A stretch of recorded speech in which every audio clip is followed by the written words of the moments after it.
What is up, everybody? Welcome back. No Tilt League Group A is coming out very, very soon. Empieza a golpear y cántalo, cántalo, cántalo, cántalo, cántalo. La partida, pero conecta y se la lleva, se la lleva. Connecta. We got Koji-san in the chat. Group A coming out soon. I'm super excited. I am honestly super excited to see what is about to go down very, very shortly. Everything is about to go down. Group A finally coming out here. Is Arena Quesito going to finally fall? That is the question. Let's take a quick look. Oop, that's not the stats. That's not the stats. Got you baited by the music. Got you baited by the music. Hold on, let me just flip open this. So yeah, we have Arena Quesito sitting at 4-0 in Group A. Group B also has a 4-0 team as well. But let's take a quick look at the overview of the No Tilt League. 16 teams, 2 groups of 8, home and away, round robin format. Bottom team from each group will go to regulations. Regular season from May 16th to July 1st. Playoffs July 3rd, 4th, and 5th. Koji, is that July 4th guaranteed? Am I going to be lighting off fireworks during this stream? Double elimination bracket is the final. The winners of the losers bracket versus the winners of the winners bracket. The losers bracket finalists must win 2 times to be crowned champion. Do you know we have an increased prize pool? What is the new prize pool, Koji-san?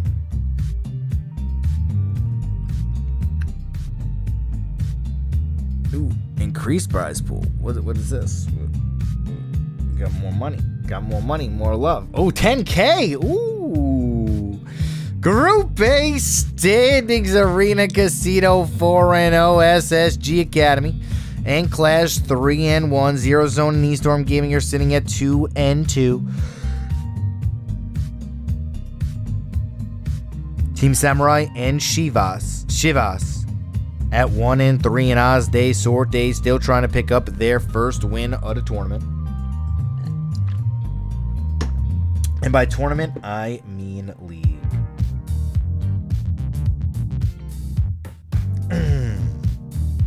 So how's everybody doing today? It is a gorgeous Thursday. I am not, use code, first of all, use code and chat in the shop. That's first thing. Second thing, tomorrow's broadcast will be brought to you by The Full Frontage. But game number 1 of today will be ZeroZone versus Team Samurai. Koji-san straight up being biased in the chat. ZeroZone is going to be the YouTube channel of ZeroZone. Hector, Pasti, Mago de Perra, Kenny, Eri, Free, Rubo, and Quantani 89.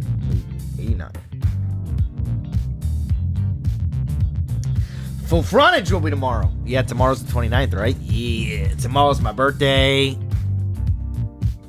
My girl is stealing me. It's okay. Team Samurai: Shaquille, Mogo, Levitt, Game Freak, Paul, Thomas, and Ale as the coach.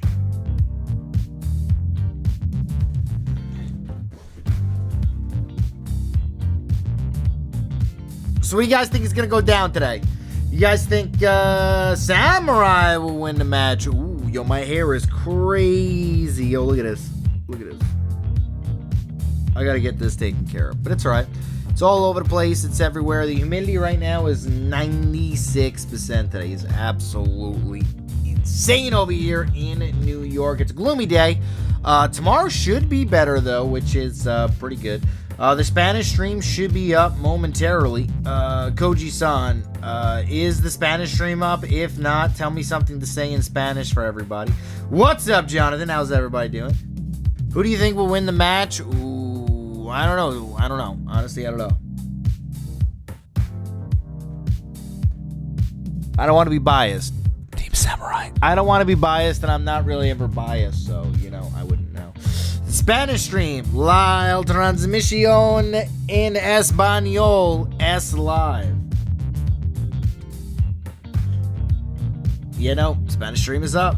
Spanish stream is up. Look at that, boys. Oh, in vivo. Sorry, in vivo, right? Vivo is live. Look at that. I know Spanish. Oh my goodness, we're gonna get flagged as a Spanish stream because my Spanish is so beautiful. It's like fluent. It's like when you go to a store and you order a Pepsi or Coke or Sprite, and you just get that smooth sensation. But here we go. The fluentness of my Spanish is one to be adored by the entire world. But Team Samurai and ZeroZone game number 1, 2v2, come right out. Good afternoon, Carlos. Who's my money on in CRL West? Oh, my money's on this Mini P.E.K.K.A. and the Dog Prince connected on the left-hand side. Mini P.E.K.K.A. continuing to knock down the tower. And just like that, my money is on the Mini P.E.K.K.A. Pasti and Rubo. Woo, they gave that Mini P.E.K.K.A. some Red Bull.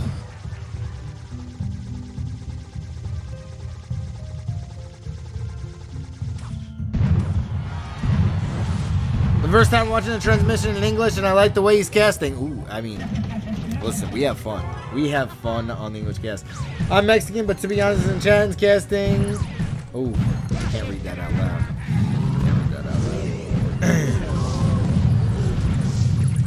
All right, here it is. Musketeer, double Musketeer, right-hand lane. They have a bomb tower. Poison coming down. As well, Miner coming in, right-hand lane, going to come out and start knocking down the Musketeer. Dark Prince going to make a connection there as well. Dark Prince, Musketeer, right-hand lane. Going to need to be answered here. This is going to be a waste of elixir if you have to answer this. They might... Ooh, Dark Prince just comes down in time.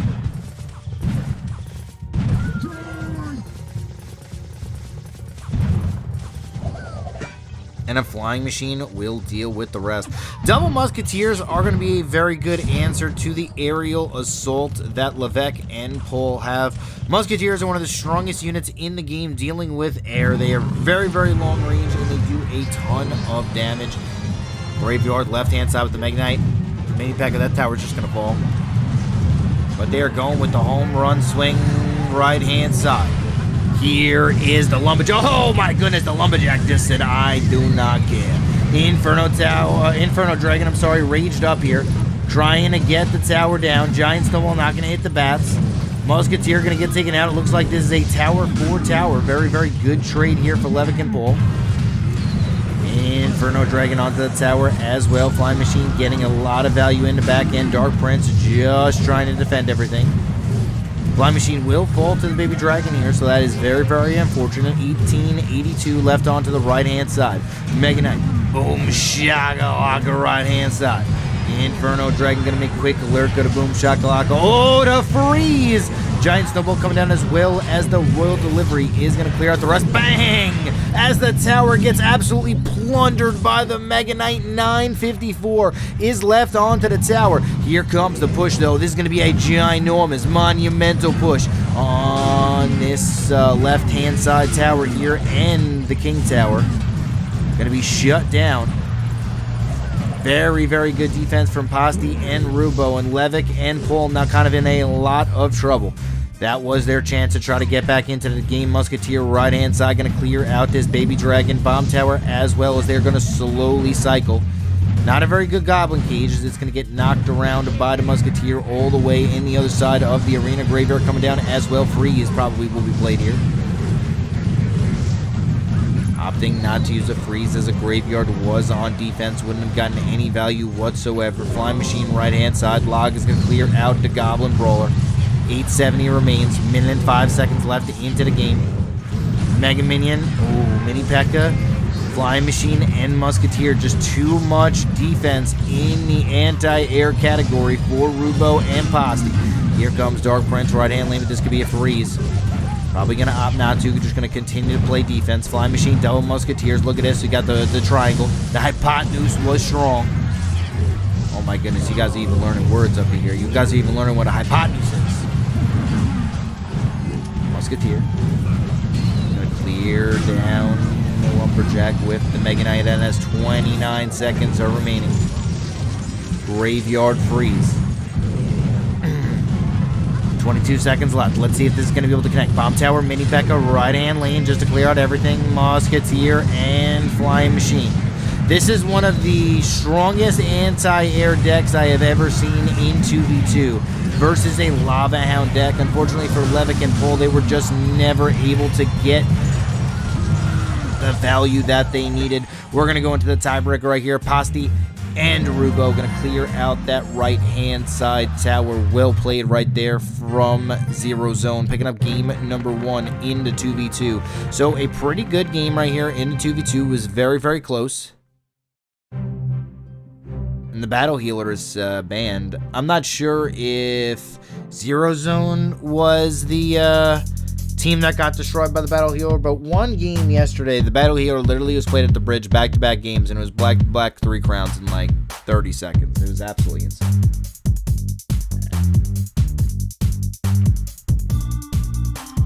For real, who's my money on? I don't know. Okay, you won me. I'm going to watch the game here unless...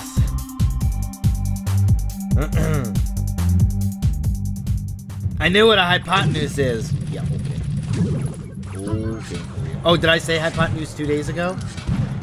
Oh, did I already, Oh, yeah, I already told you what hypotenuse was the other day. That's right. I think it was a good snipe with all the air. Yeah, I mean, they actually almost still lost that with all that anti-air. That's how great Levick and Paul played that matchup.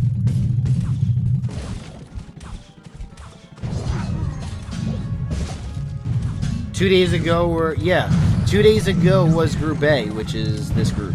It wasn't yesterday, it was 2 days ago. Rocket Roski, left-hand lane. Rage coming in hot. Whoa, that's going to hit the tower with the death damage. Yes, it is. Huge damage right there. Left-hand side, Skeleton Barrel. And the Miner sneaking in onto the left-hand side here. Miner going to get chewed up by the one-call Skeleton. Zap's going to come out for the Skellies. Run the barrel. Musketeer going to take 2 shots off onto the tower, and just like that, 20 health was the difference. Now we got a little bit more. We got 14 plus 50. What is that? 64. Look at that math. Absolutely speedily. Is that a word? We're just going to say it's a word. Bomb. Tower coming down here. Balloon, left-hand side. Mega Man as well. Knight has to be played here just to stop the Mega Man and freeze Ruski. This is going to be a connection. Whoa! Oh, the bomb towers. Bomb heard round the world. Oh, that is a huge yikes as that balloon did not connect onto the tower. Minor Goblins left-hand side here just trying to get a little bit of the chip action. 1 Goblin. Matt the Goblin. 2 Goblins. Taking a little bit of damage off onto the tower. The poison, not really a great poison here. This is going to be a very, very strong push. Rocket Ruski left-hand lane, going to be good connections here. Musketeer taking out the Miner in the backhand side. And we have another reset. Well played here from Levick and Paul, as there's going to be a Skeleton Barrel, Musketeer, and Miner. Another connection coming down here. And here's the thing. I feel like Levick and Paul are countered here. But they are just playing absolutely phenomenal. And they're going to win this game because of it. You never know. There's going to be a Rage Balloon going to the tower here. Whoa, what? Oh. The cannon caught. Oh, baby. All right, we're going to go into overtime here. The cannon card made things a little bit interesting as the balloon went right back to it. I was like, there ain't no tornado onto the field, but here comes the Skeleton Barrel right-hand side. Boom, shakalaka. Coming out, clearing out that. Let's see what is played here. I mean, there could be a balloon on the right-hand lane with a Lumberjack. Another balloon here going for the triple. Huge value, but the bomb tower, it doesn't even matter. 1 balloon gets to the tower. Freeze Ruski coming out. It's going to be at least 2 connections onto the tower here on the right-hand lane. Boom, shakalaka going to the right. Mega Man is raged up. There's pressure on the right. There's pressure on the King. There's pressure on the 2-0. Pasti and Rubo picking up the 2v2 set. Well played by them. Just great deck selection all around. Had the hard counter pretty much in both games and were able to pick up 2 quick victories and put the ZeroZone on the 0 map. 1-0 in this match. Well played right there. That was a good 2v2 game. I feel like that was a hard counter, though. 2 cards were not played here. Just waiting for Uncle Rio to tell us that it was 30 out of 32 cards were played. Or 2 out of 32 were not played.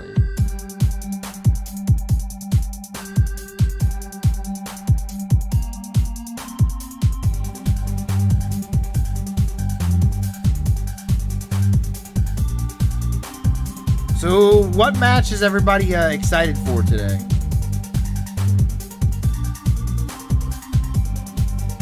I know what match I'm excited for. But I want to hear what you guys are excited for. Space Station Gaming. Okay. Alright. Alright. Space Station Gaming is always...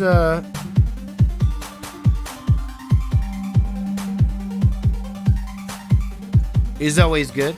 Space Station Gaming is versus Clash. That's going to be game number 3. Quesito versus Estorm is game 2. OsDeSorte versus Chivas Academy is going to be match number 4 of the day. Yeah. Quesito versus Estorm Gaming, I think, is my highlight of the day because Quesito could be up 5-0, and that's just huge. Inferno Dragon. Gonna get value like you better believe. Tornado Aficionado not really gonna do anything here. Hector gonna need to slow down just a little bit. Game Freak, Mogo, and Paul for Team Samurai. Doesn't look like Shaquilo is in the roster today for Team Samurai. Hector, Airy Free, and Rubo playing out for ZeroZone.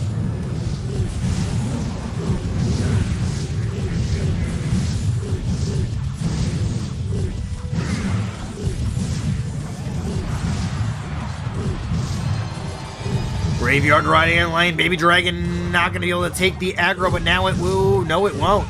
Barbarians aren't clearing the skeletons down fast enough as the Baby Dragon is just destroying this tower. On the right-hand side, Baby Dragon. Oh, baby! 1167 on the right-hand lane. I did not have any very good feelings about AQ in the tournament, but I think I was wrong. Yeah, I mean, they're playing absolutely amazing. Miner gets Tornado to the King Tower. Interesting that he would do that, knowing that Hector already tried to Tornado 1 Miner to the King Tower. I feel like Game Freak was like, I want you to activate the King Tower here, so I'm just going to do it. Either that or he wanted to get the Tornado out of cycle, one or the other. Pretty much, I'm assuming it was to get the Tornado out of cycle. Because anything else just makes no sense. Tornado Aficionado is in here. Knight played beautifully. Onto the right-hand lane. Looks like Hector has all the answers. Hello, Moni. How are you? Hopefully you're having a good day today. Graveyard right-hand lane. Not going to do anything if he doesn't have a poison for this. One skeleton connection. Interesting. A couple of skellies connected onto the tower, but not really any value whatsoever here. Poison's going to be on defense. Tornado, baby. What a tornado with the bomb tower explosion as well. Good play right there from Hector. Knight coming in onto the right-hand lane. Can't really throw a graveyard out yet, and he is very patient. Very well played.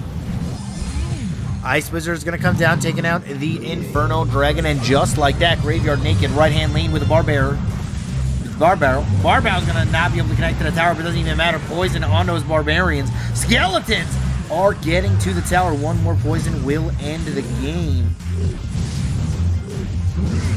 Ooh, all right, maybe not, maybe not, maybe not. There's a Lava Hound and Baby Dragon, Inferno Dragon, right-hand lane. Miner sneaking through here. Knight is going to be on the right-hand side. Poison out as well. More barrel.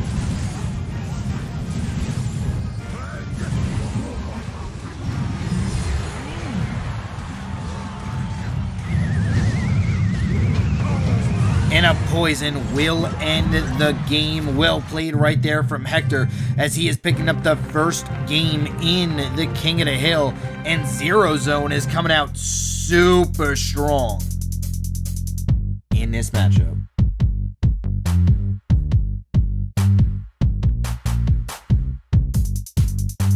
You hope Arena Quesito loses so Space Station Gaming can catch up. I mean, if you're a Space Station Gaming fan, you're definitely going to need Arena Quesito to drop a game today and Space Station Gaming to win, that's for sure. Hector versus Game Freak. Hector with the victory. Honestly, just Tornado, Bomb Towers. I just feel like Lava Hounds are just so sketchy to play. The reason why is because there's poisons everywhere, especially if you're running barbs. Like, there's poisons everywhere.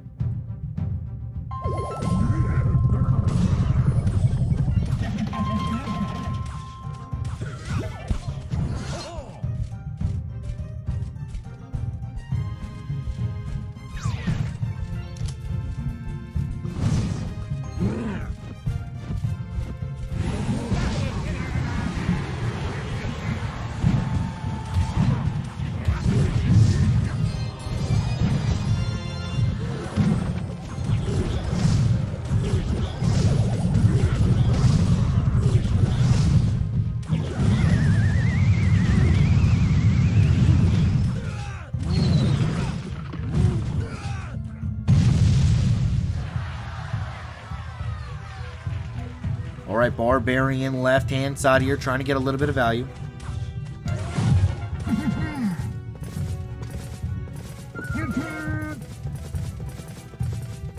Dark Prince coming in onto the left-hand side. Knight is going to shut down the Dark Prince. What's happening with Team Samurai? I think they're just struggling just a little bit.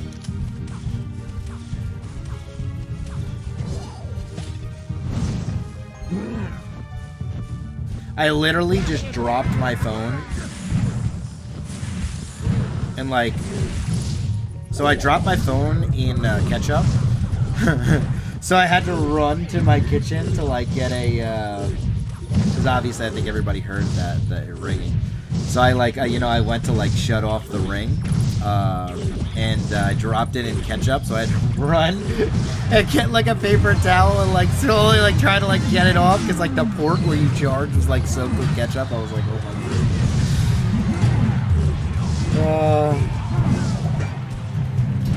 god. I was like, oh no. I was like, oh shit. Ow! Oh my goodness! Did you hear that crack of my finger? Oh my god!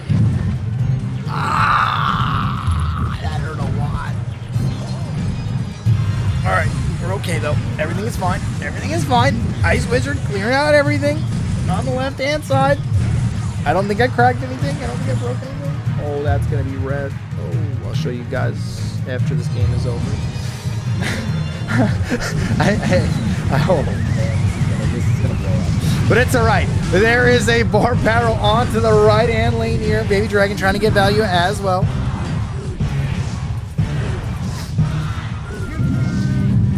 Alright.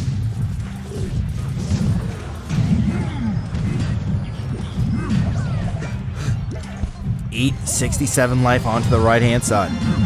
Knight.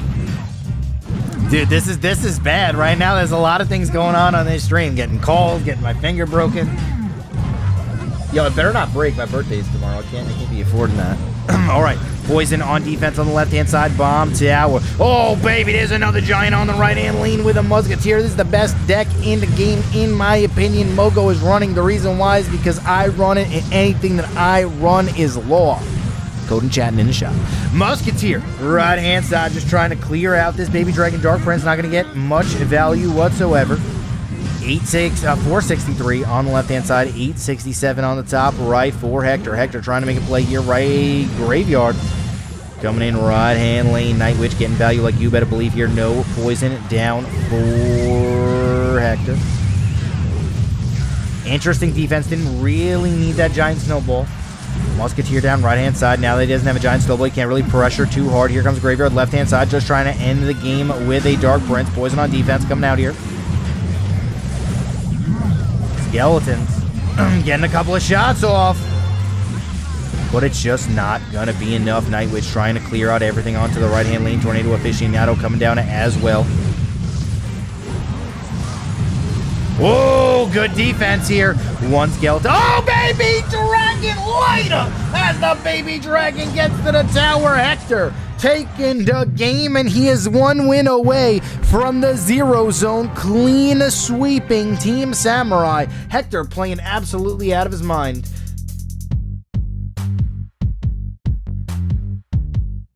How long ago was the I have no idea. Man broke his finger, man. Thank you. Thank you, PK. Like, yeah, it was like 3 minutes ago, something like that.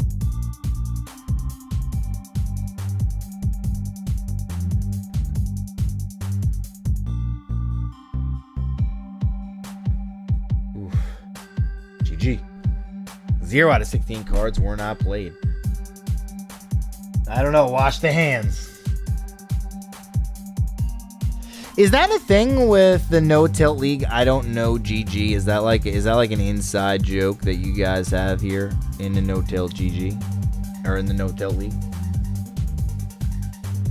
Yeah, this is looking really good for the ZeroZone.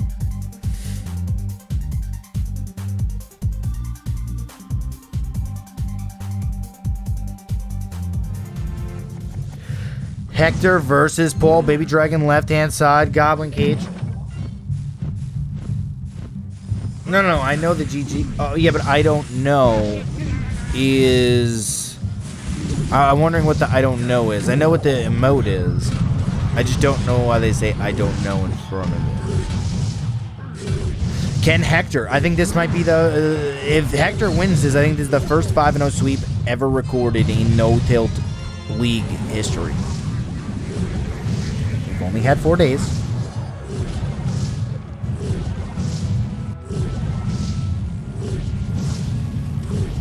Good defense from Hector here.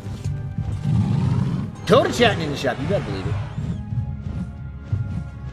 He said Team Samurai was wrong, but you were wrong. I didn't say that.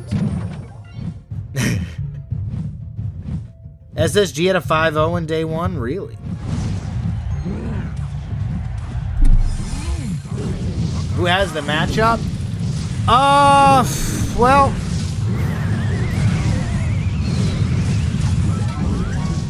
I mean, here's the thing. This is a very close matchup with Lava Hound. The reason why Lava Hound has the matchup is because there's just not enough anti-air.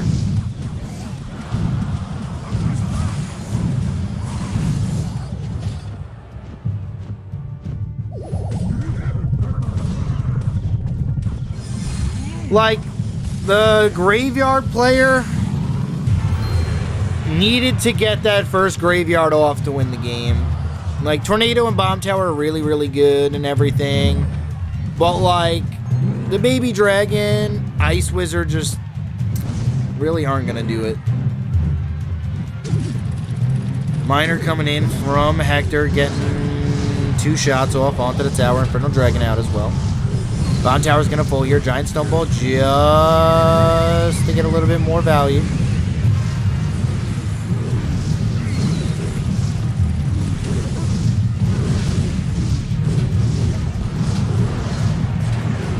Like, there's just not enough that he could do to defend these Lava Hound pushes. That's the only problem.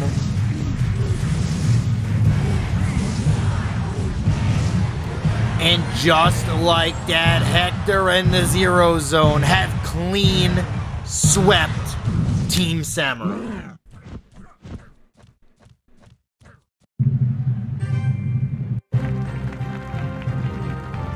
Well played all 3 games from Hector as the ZeroZone is going to be champions. Hector, Pasti, Mago de Para, Kenny, Airy Free, Rubo, and Quantini 89. Well played from Hector. I mean, Hector just cleaned up. Like, he just came in there and cleaned up for ZeroZone as they are going to I mean, that anytime you 5-0 a team, it is absolutely amazing. Well played from ZeroZone. That was a quick first game. Now we're going to check a quick look at how the standings are shaking up. 4-0 for SSG Academy, 4-0 for Arena Quesito, 3-1 and 3-1 for Clash. ZeroZone is sitting at 3-2, jumps into the 4th place spot. Estorm Gaming and Arena Quesito, which are about to play, at 2-2. Chivas Academy and Team Samurai sitting at 1 win apiece, and OsDeSorte sitting at 0-4. Let's see if OsDeSorte can pick up a win here and climb closer to Team Samurai. But, I mean, that's going to be game number 1. Well played. Who is Quesito on? Arena Quesito is going to be playing next. You're going to see their roster and everything about them just coming up very, very soon.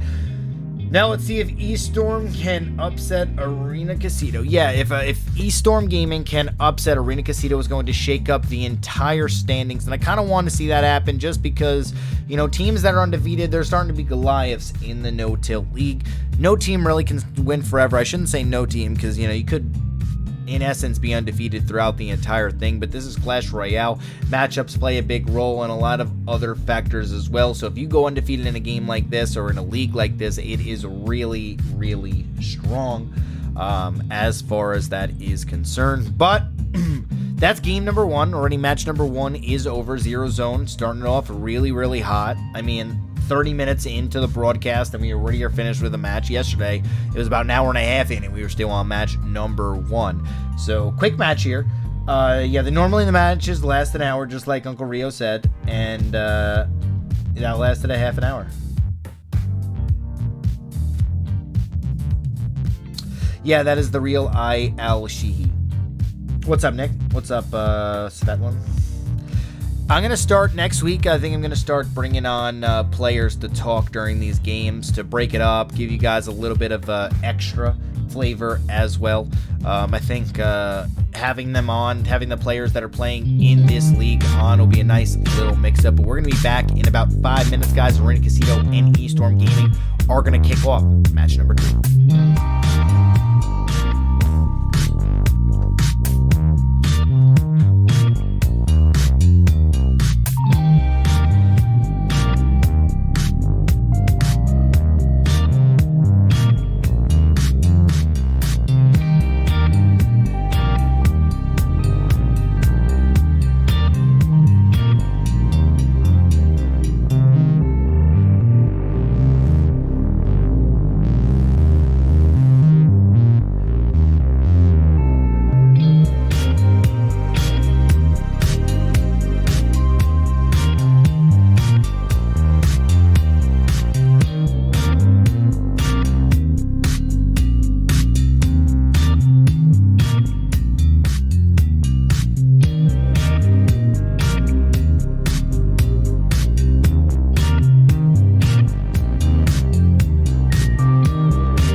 versus Estorm Gaming. What is up, everybody? What's up, Lisa? How's everybody doing today? Welcome back to the No Tilt League. Estorm Gaming Arena Quesito coming at you live in just a quick second. 2-2 for Estorm Gaming. Arena Quesito is sitting at the top of the hill at 4-0. Will we see an upset today? Will players... I literally just looked down and I thought I was muted for a second because somebody just said muted and it's all right. You know what? Those were the first couple of days. We're past that. You guys have given me a little bit of anxiety about that. It's all right. It's all right. I forgive you. I forgive you, chat, but it's okay. It's all right. What's up, everybody? How's everybody doing? If you guys are just tuning in for the Arena Quesito match, welcome. If you guys have been here from the beginning, you know we just had a 5-0 clean sweep right there from the ZeroZone. Well played from them. But now we're getting into match number 2, Arena Quesito. Let me just pop up the... hold on. Let me just pop up the clean feed over here. All right, pop up the clean feed. Let's get over to the standings. As we see, Group A standings, Arena Quesito sitting at 4-0, Estorm Gaming sitting at 2-2. These are the two teams that will be playing right here, right now. You hear something clanking around? Do you still hear something clanking around?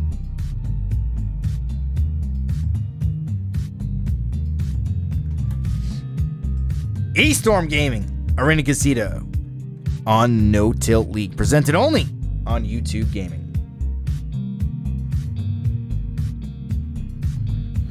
Let's look at the roster for Estorm Gaming. Ellie, V2, Felix El Grande, Exodio, Caesar, Caldir, Sergio Tramino. And Arena Quesito YouTube channel is Team Queso. Franco Medina, Juicy J, Juan Manuel, Nicolas, Shadow, and Daniel. Vodka as the coach. Ooh, Estorm upset? Ah, man. I mean, somebody's got to take down Arena Quesito. That's the whole thing here. They are a strong team. They've been a strong team. They've had one of the strongest academy teams. They've also had one of the first academy teams ever in Clash Royale. Arena Quesito, can they go 5-0? That is going to be the storyline, I think, of the entire day today. I think 5-0 is absolutely insane if they are able to somehow, some way pull that off. If they're not able to pull it off, we're going to have an Estorm Gaming upset, which will put them to 3-2. And 3-2 sits you in the driver's seat, really moving forward. So Arena Quesito definitely needs this victory to stay on the top of the hill. Estorm Gaming also needs this victory because 3-2 for them will put them right, I would say, above the middle of the pack. This, I guess you could say Group A, is a kind of a little bit of a bottom barrel. Like, not bottom barrel as the sense that the teams are bad, but a lot of teams are slowly funneling towards the bottom. There's a lot of teams with only 1 win. There's a team with 0 wins, and there's a team with a 2-2, and then there's a big gap between the teams that are 3-1 and 4-0. Hopefully by the end of today, we'll see a little bit of a change there, and as you can see, 3-2 in this group is only 4th place, and 3-2 is actually pretty strong. The ZeroZone just showed us what 3-2 looks like. That is 4th place, as other teams are just 3-1. There are 2 3-1 teams and a 4-0 team with Arena Quesito. Juan Manuel OP, absolutely. What's up at GVP? How's it going? How's it going? By the way, guys, if you guys are enjoying the content, you can subscribe to the YouTube channel, turn on notifications by the bell. That way you will know each and every single time a match goes on live from the No Tilt League. Every single Tuesday, Wednesday, Thursday, and Friday. Tuesdays and Thursdays start at 2 p.m. Eastern. Wednesdays and Fridays start at 4 p.m. Eastern time. If you guys don't know what Eastern time is, just live in New York. You'll know what Eastern time is all the time. But yes, it's not European time. It is Eastern time. As far as that is concerned, if you guys don't know, type in Google Eastern time. If you guys live on the Pacific time, it is 3 hours behind, 11 a.m. or 1 p.m. p.m. But we're going to jump right into this first match of the day, 2v2 Arena Quesito versus Estorm Gaming. Estorm Gaming is going to be your red side, top hand side, as Arena Quesito will be on the bottom blue hand.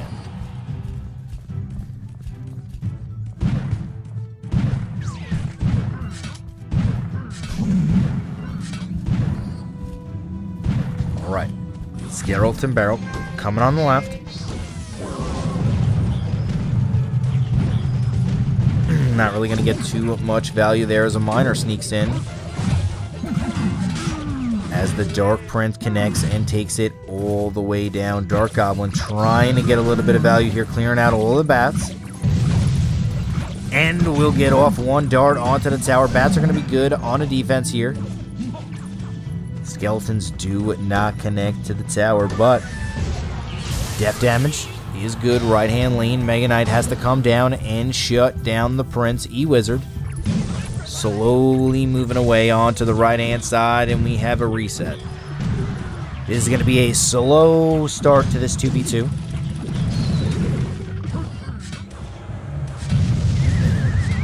Boom shakalaka mode.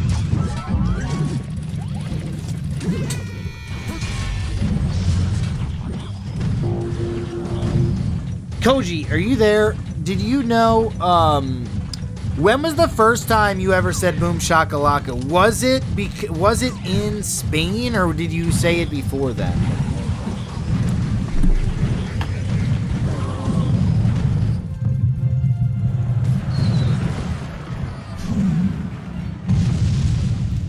Here comes a push, right hand side. Mini Pekka clearing out the Musketeer. E-Wizard has to come down to shut down the skeletons. As we now have a reset. A lot of skeleton barrels from both teams. Miner sneaking through here, clearing out the E-Wizard. No! E-Wizard still going to survive with a little bit of health. Miner coming in, right hand lane. Wall breakers as well, split onto the right and the left hand lane. Peck coming down as well. Miner getting a little bit of shovels off onto the tower. Poison is going to clear out the bats. And the Miner getting off a lot more than a little bit of shovels. As it gets that tower all the way down to 1648 with the Poison. Miner coming in here, but the bomb tower is going to be good on the defense.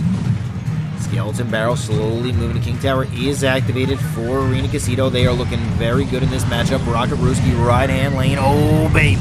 As the Prince gets chomped down as well. Log is going to be good on to that Prince. Miner going to get a little bit of damage off, but the Dark Prince and Musketeer just take care of those World Breakers. Dark Prince is going to charge connect onto the Musketeer and clear it out. Miner on the right hand lane. Just chipping away. Mega Knight. Boom shakalaka right hand lane. Not going to be able to do too much here as the E-Wizard is...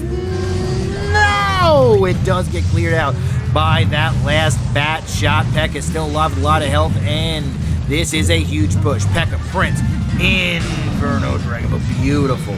Oh my goodness, the Dark Prince just had the shield soaking up that entire Prince blast. Huge damage from that Prince, and Juicy Jane Shadow need to figure out a way to win this game right here, right now.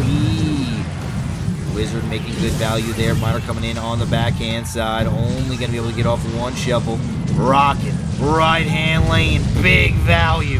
Miner getting off a lot of damage. Snowball coming out as well. 236 life onto the tower. Poison. Oh, Royal delivery, delivering the last blow to the tower. Estorm Gaming. Could this be the start of the upset? Oh my goodness. Beautifully played from Estorm Gaming as they're going to take game number 1 of the 2v2.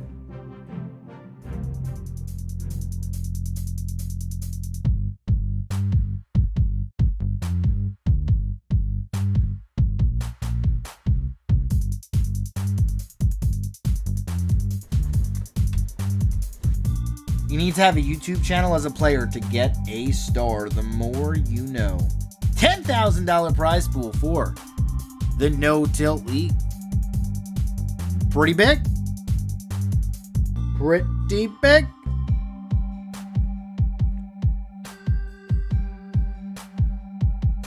You know what else was supposed to be a 10,000 prize pool, Koji-san?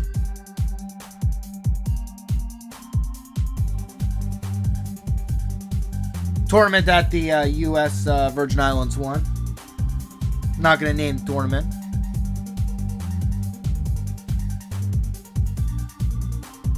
It's funny, Koji, because everybody on Twitter and everything, is, whenever like the USA loses or whatever, they're like, USA finished third, best finish in a world competition. You know, third place or fourth place or whatever. You know, the past 2 seasons that they said that.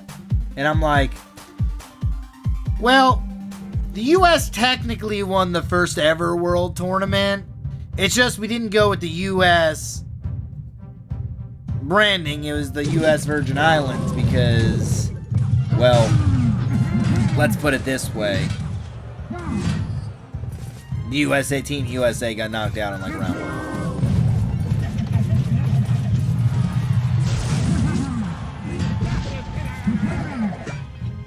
Juicy J and Shadow.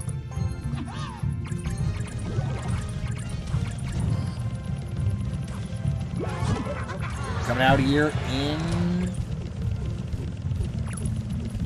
game number 2 at a 2v2. Can they bring it back, or will Estorm start the potential?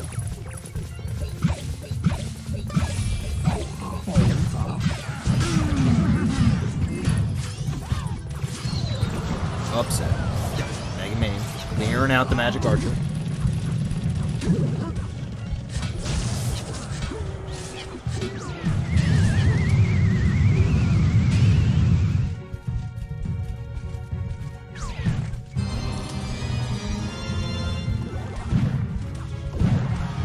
Oh, really? You got banned?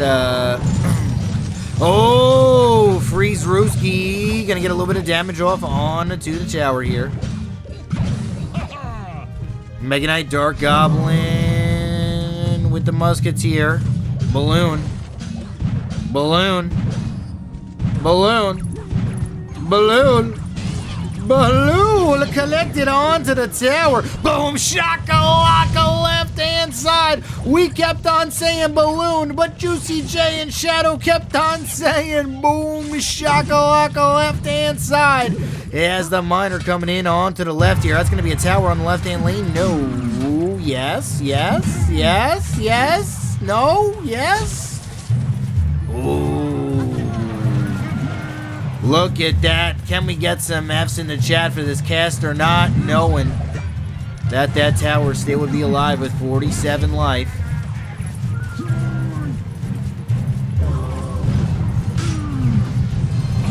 Fireball left-hand side is going to be huge value. Dark Goblin going to make quick work of this entire graveyard. Net Freeze ain't going to do nothing.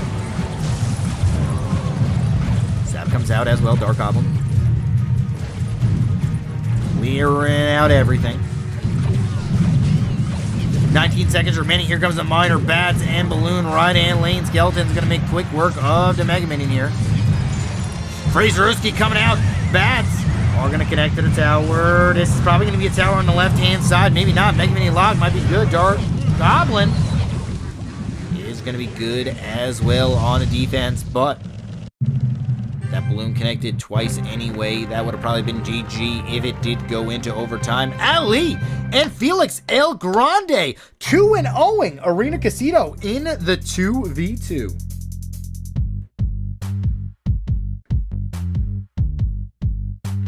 Well played there.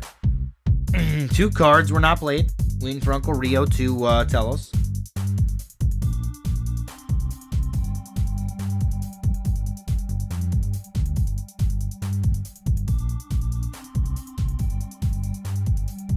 Oof. Only throw out 3 graveyards there, but really good defense. When you have a Dark Goblin to shut down graveyards, it's really nice, especially with logs and zaps. You can just keep on clearing out skeletons over skeletons over skeletons.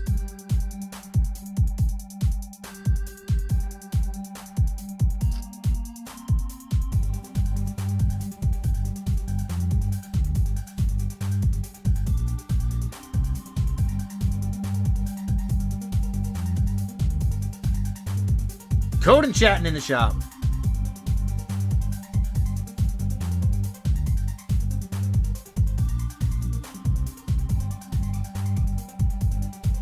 Who do you think is coming out for the 1v1s out of these two?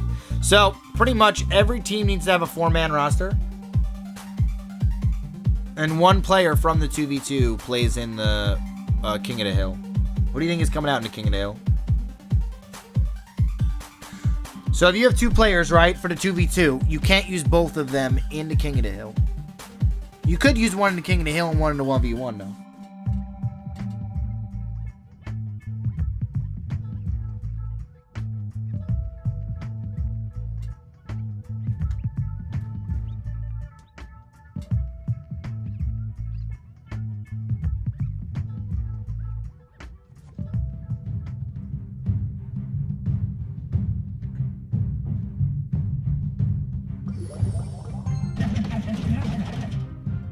All right.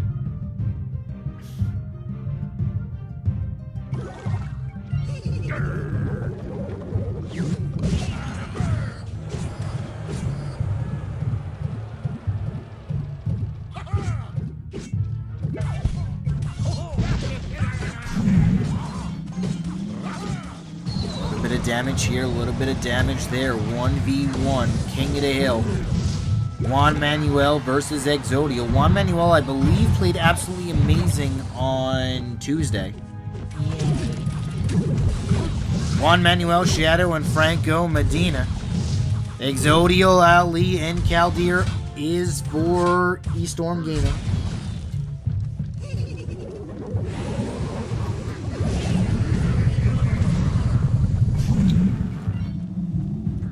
Oh, what's up, CWA? We had, ZeroZone 5-0'd, clean swept Team Samurai. It was our first 5-0 of the No Tilt League, I believe. People are telling me Space Station Gaming 5-0 day 1, but I'm not sure about that. Goblins on this right-hand lane from Exodio. Could Team Queso take a loss here? Wow, today we are literally seeing teams just play absolutely phenomenal. I feel like it's been a tale of one team just dominating the other. Baby Dragon trying to get a little bit of damage off. He will get the tower down to 1236. Skeleton Barrel right-hand lane gonna blow up onto the Goblin Cage. You just lose this tower, right? Ooh, Goblin! Connecting twice on that right-hand side tower. Log's gonna be good. Taking the tower all the way down to 11 health. Here's a huge push, left-hand side. Skeleton Barrel's gonna blow up as well. Skeletons are onto the tower. And just like that, I don't really think there's a way to come back from this with 26 seconds left. Trying to push onto the left and the right-hand side at the same time. Right-hand lane is going to fall here. Dark Goblin trying to just clear out everything as fast as humanly possible. Skeleton Barrel is going to be good on the defense here. Princess is just defending. One more log will take down the right-hand side tower. Exodio picking up game number 1 in the King of the Hill for Estorm Gaming. And they're going to start this match out winning 3 games in a row.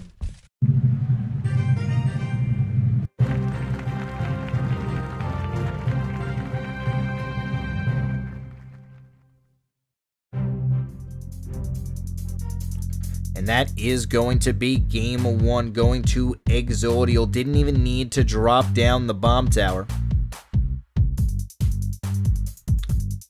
As you could see, the flying machine just didn't get enough value for Juan Manuel. Only was able to drop really 1 lava hound. Never was able to get any pressure with the lava hounds as Exodio just kept on throwing goblins at his tower. The first goblin, or the second goblin barrel, I should say, I think it was the second one, did way too much damage to the tower. Just no answer for it. As sometimes all it takes is 1 goblin barrel to clear out an entire tower. Exodio throwing out a log, just a cycle here as Franco Medina is the next man up. That's the good thing about King of the Hill. King of the Hill is like, you lose one. I feel like it's the most team-oriented game mode. And I say 2v2 isn't as oriented as 1v1 King of the Hill just because I prefer 1v1s. And I think, like, let's just say you lose, right? You lose You lose game 1 of King of the Hill, right? Let's just say you're Juan Manuel. You lose game 1, and then, you know, your teammate comes out, Franco. Like, if I was Franco, I'd look at, you know, Juan, and I'd be like, I got you, Juan, I got you. You know, takes the stage, gets the victory. Like, that's what I like about the King of the Hill. I feel like it's very team-oriented, and if you play it that way, you know, you can raise your spirits of your team. And, you know, it's in my opinion, Clash Royale will always be a 1v1 game, no matter how hard 2v2 tries to, you know, get pushed onto it. And I think King of the Hill is the best of both worlds. It's the best of having a single-player game into a multiplayer game, I guess you could say.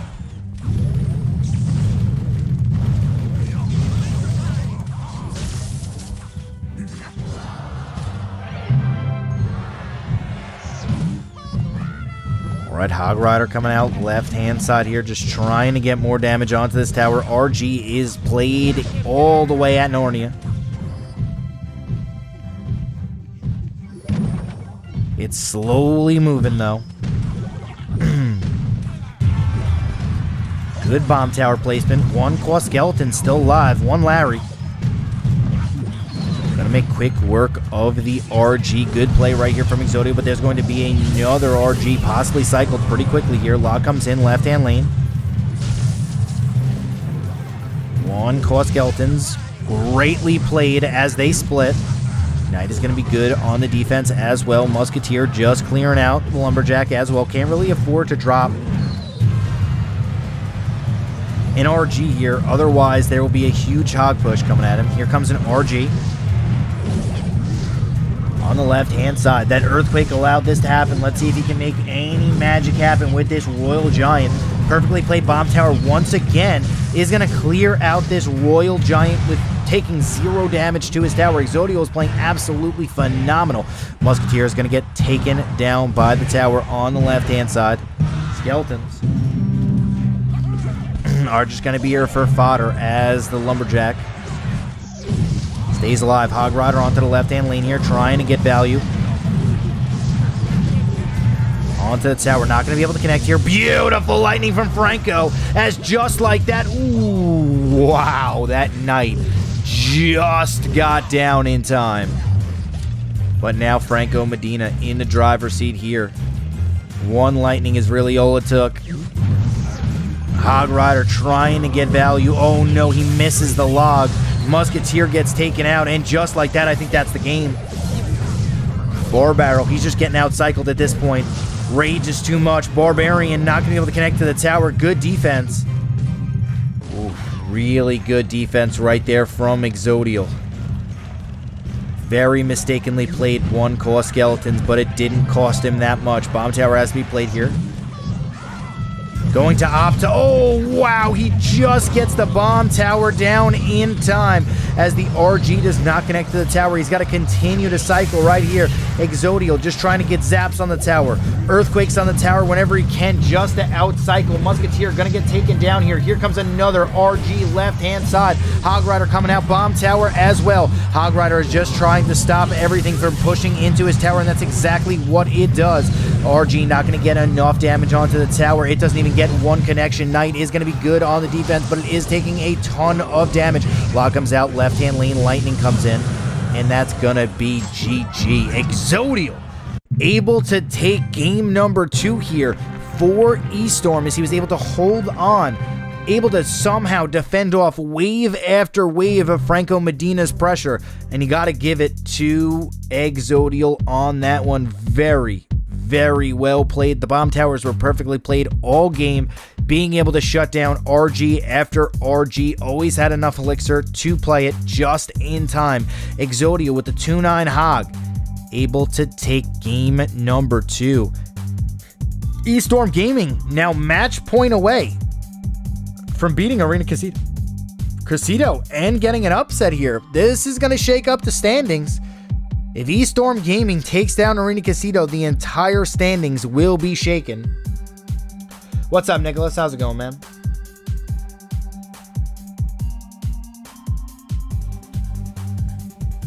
Next matchup, guys, is going to be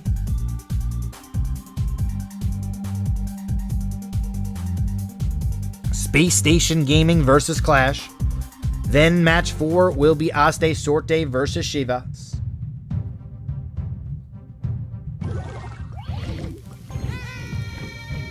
But here we go.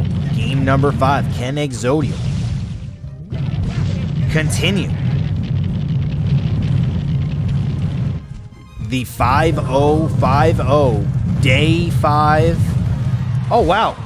I just realized it's day 5, Group A. And both teams might 5-0 to start this out. Look at that. If anybody is doing the lottery, just pick just 5s. That's it. Just don't even go with any other letter. Number. I said number first. I said number. Letter was never said.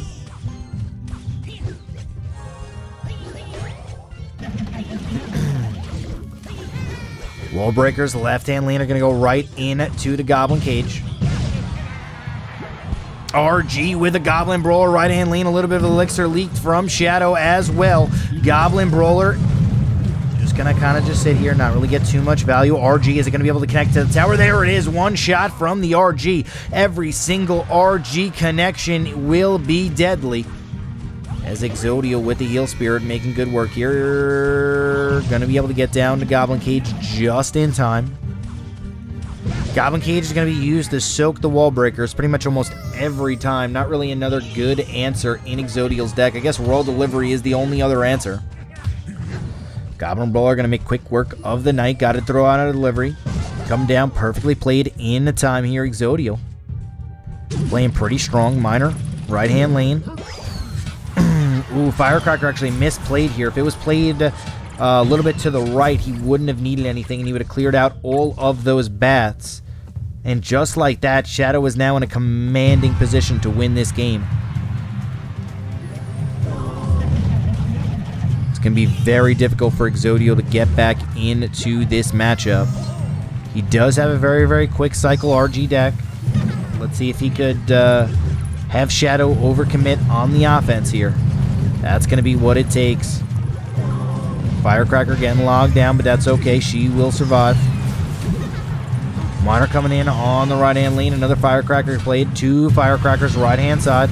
Here's the huge push from Exodio. RG going to be able to not connect to the tower, but the bomb tower is going to get eliminated immediately. Oh, the log comes in and chips down the Heal Spirit as well, but just like that, Exodio is right back into the game. Firecracker staying alive, completely clearing out everything on defense. Here's another RG right-hand side. Not enough for a bomb tower. RG is going to connect to the tower. Oh, no, that is a big yikes as the RG connects and gets a ton of value on the right-hand lane. Here comes the wall breakers. Here comes the Goblin Cage. Oh, no!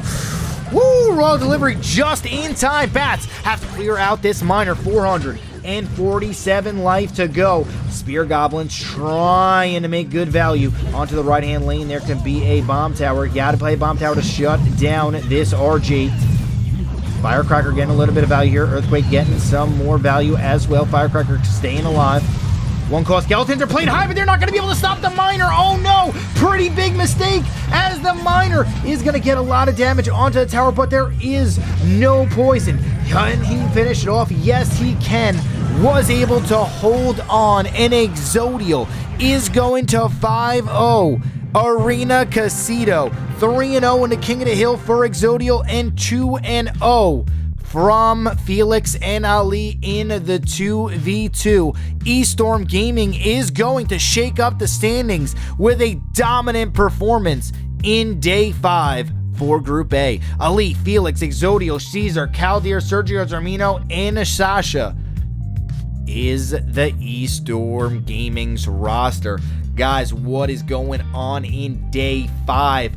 Day 5 is going down, and all that I'm seeing is teams are getting like clean swept. Not even being able to take a game, but look at the standings, guys. Arena Quesito now at 4-1. Space Station Gaming Academy sitting at 3-1. But look at this. Space Station Gaming, if they are able to pick up this victory right now, they might, I believe they might jump very, very close to top 1. I believe it goes sets plus and minus first, and then it goes to games plus and minus.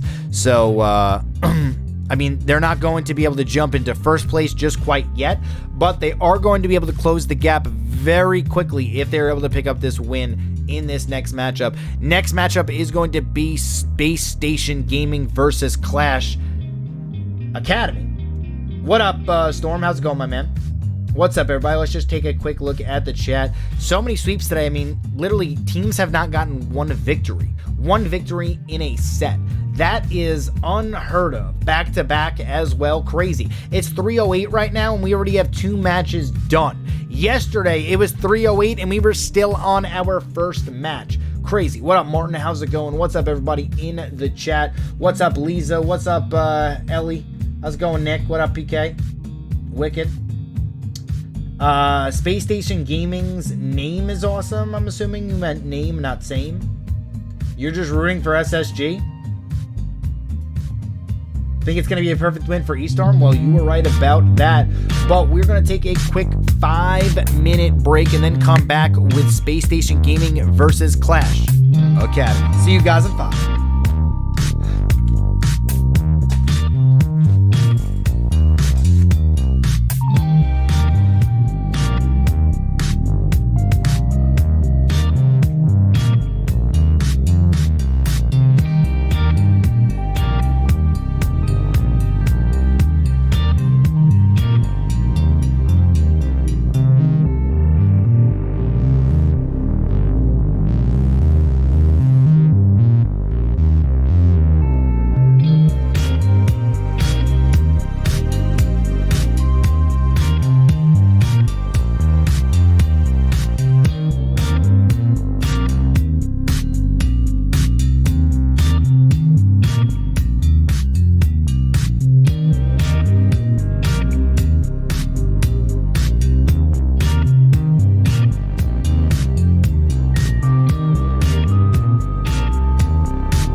Welcome back to the No Tilt League Group number A, day number 5. Space Station Gaming versus Clash Academy is going to be your next teams up for today. Today has been the days of 5-0. Pretty much the first matchup that we had, 5-0. ZeroZone taking down Team Samurai. The second matchup that we had was Arena Quesito getting, I guess you could say, shocked by Estorm Gaming, as Estorm Gaming was able to pick up a 5-0 clean sweep versus them. Will Space Station Gaming and Clash Academy's game be any different? We're about to find out in just a quick second. Today's matches have been absolutely quick and fruitful, but we're going to go over to the standings of Group A to show you how the entire bracket already got shaken up in Group A. Arena Quesito dropping down to 4-1 after being undefeated, which means the only team in the No Tilt League that is now undefeated is Team Liquid in group number B. Sitting at 4-1, SSG Academy at 3-1, and Clash at 3-1. This is going to be a very big game. 2 3-1, 2 Goliath teams going at it to try to catch up to Arena Quesito at the 4-1 spot to tie first place. I mean, that's kind of what you're looking for right now. 3-2 still gets you, in the zone, still keeps you in the playoff contention, but 4-1 is where you want to be right now. Obviously, our last matchup of the day is going to be Chivas Academy versus OsDeSorte. That's going to be a very big matchup as well later on in the day, but right now, right here, we have SSG Academy versus Clash. Excited to see what lineups these teams bring out in this match, but this is the next game. Space Station Gaming versus Clash Academy, brought to you by the No Tilt League, presented only on YouTube Gaming.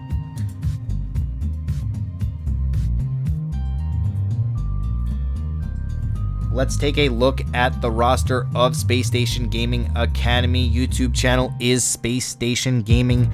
You are Wallace, Hazard, Oxalate, Mini Mentor, She, and Boss. Carlatas FC as the coach. You know who we haven't seen, I believe? I don't think we have seen Hazard yet in the No Tilt League. It would be nice to see him come out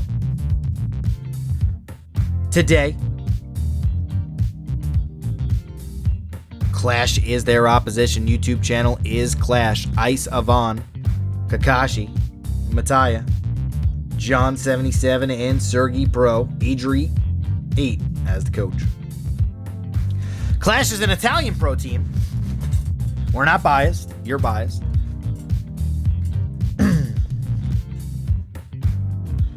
Hazard has played 2v2. Has Hazard played 2v2?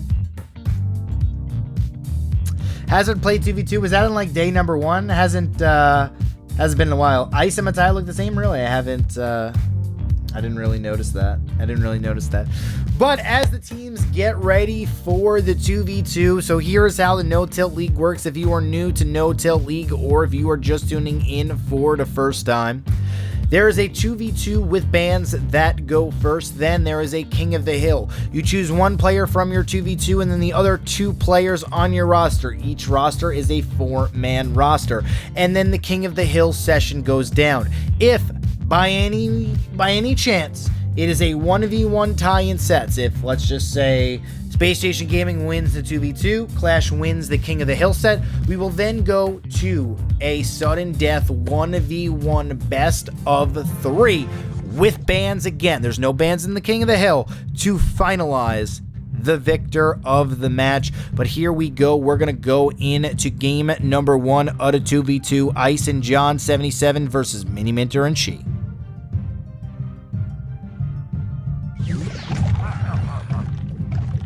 Hazard and Ox played day 1 in 2v2. Okay.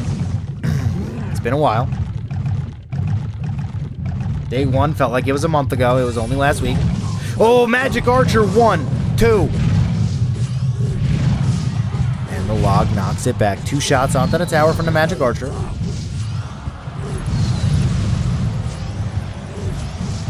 As the Baby Dragon clears up the rest. Dark Prince, right-hand lane here. Gonna slowly be going to the tower. As we have John and Ice 77 running this giant skeleton deck, as the Battle Healer and the Miner are banned. I believe last week we saw Space Station Gaming win a game, and I believe they were the ones who won a game, or 2 days ago, I should say, not last week.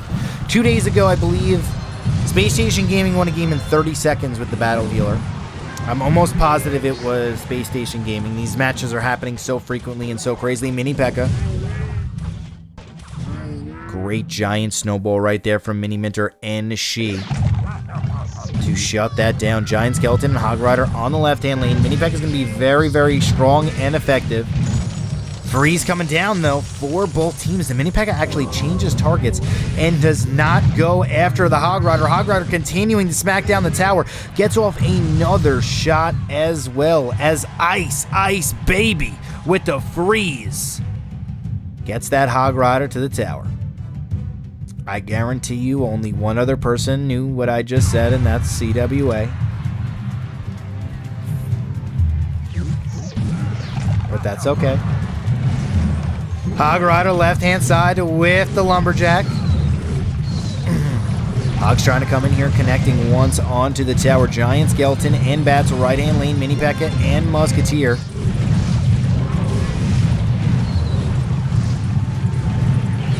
P.E.K.K.A. almost connects to the tower, but it's not enough. Mini Minter and C just trying to get a little bit of damage with their Graveyard Chip.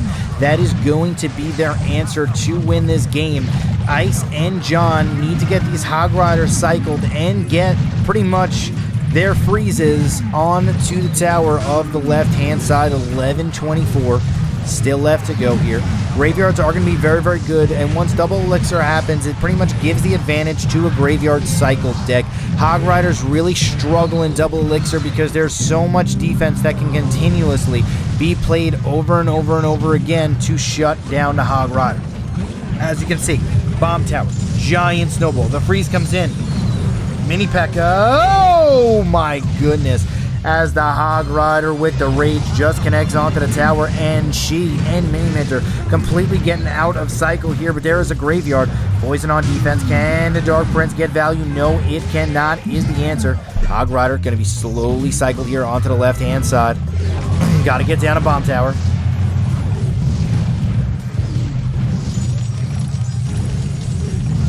Mini Minter and She kind of just freeze the world there, as that was going to be a loss either way.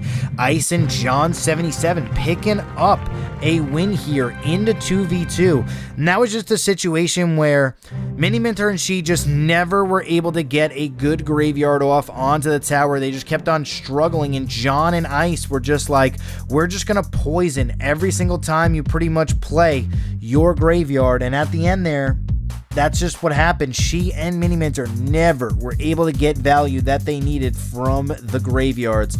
John 77 and Ice for Clash, picking up game number 1. If this matchup goes the way that every game or every matchup has gone today, SSG Academy is in for a rough one. But I do not think we're going to see 3 clean sweeps in a row. And as you guys can see the decks here, Hog Rider cycle versus Graveyard cycle. We're going to go into game number 2. Ice and John 77 versus Mini Minter and She.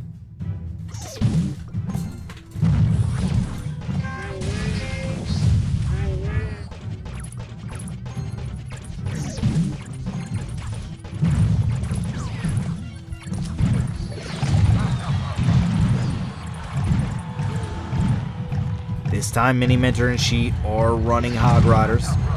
John and Ice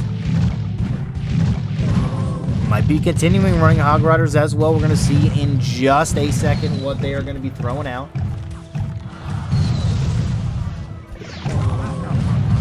Another giant skeleton cycle, and here it is, Hog Rider versus Hog Rider.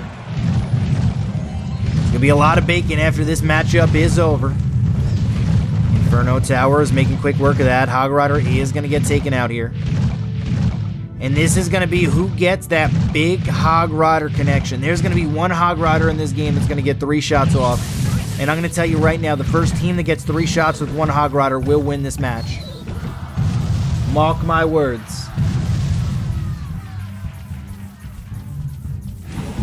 Poison down left-hand side. E-Wizard clearing out the Musketeer. Poison will do the rest. As there is a Lumberjack, Hog Rider, and Bats left-hand side. Mini Pack of Lumberjack going to be good on the defense here.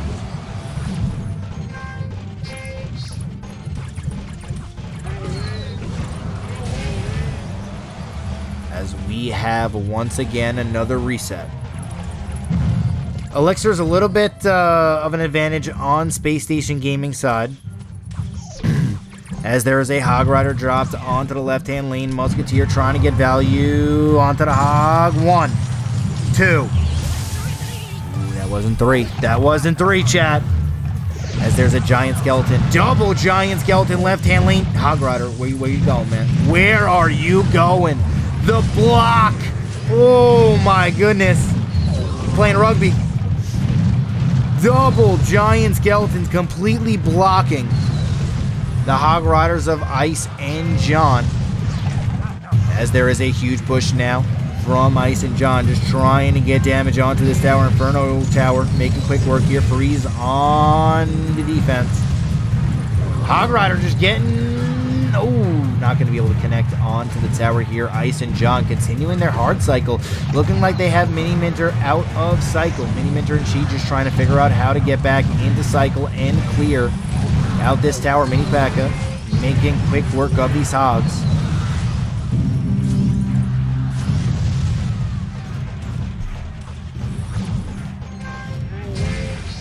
Mini P.E.K.K.A.s are going to clash here, and just like that, Ice and John are now in the lead.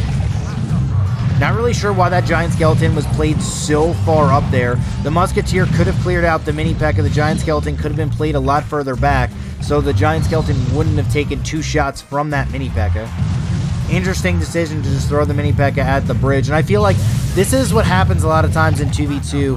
I feel like teams just start panic dropping Giant Skeletons at the bridge all day, every day. Like this Inferno Tower, right? This Inferno Tower is doing absolutely nothing. If you drop the Giant Skeleton 3 tiles further back and had them come to the Inferno Tower, it would actually...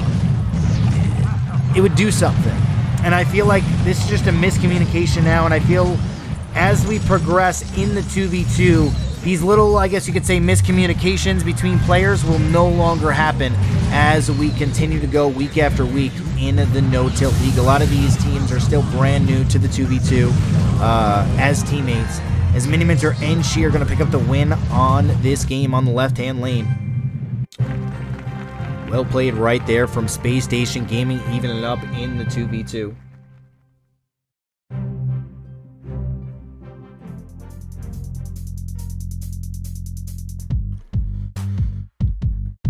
And just like that, Space Station Gaming Academy getting right back into it. We will not see a clean sweep in match number 3 of today.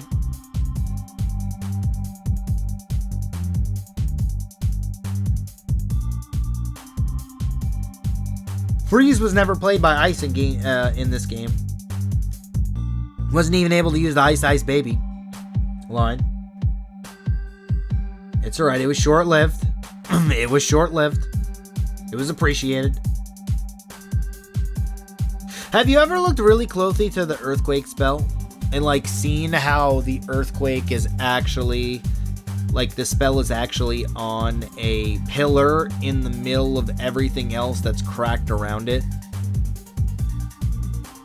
Wouldn't that pillar like fall down as well?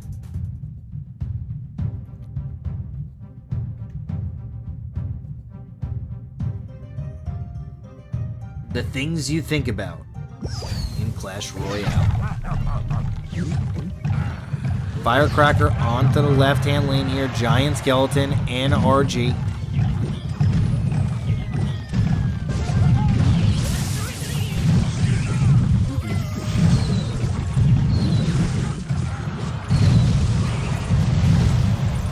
One connection onto the tower here. E-Wizard is going to get a little bit of value off as well. Firecracker.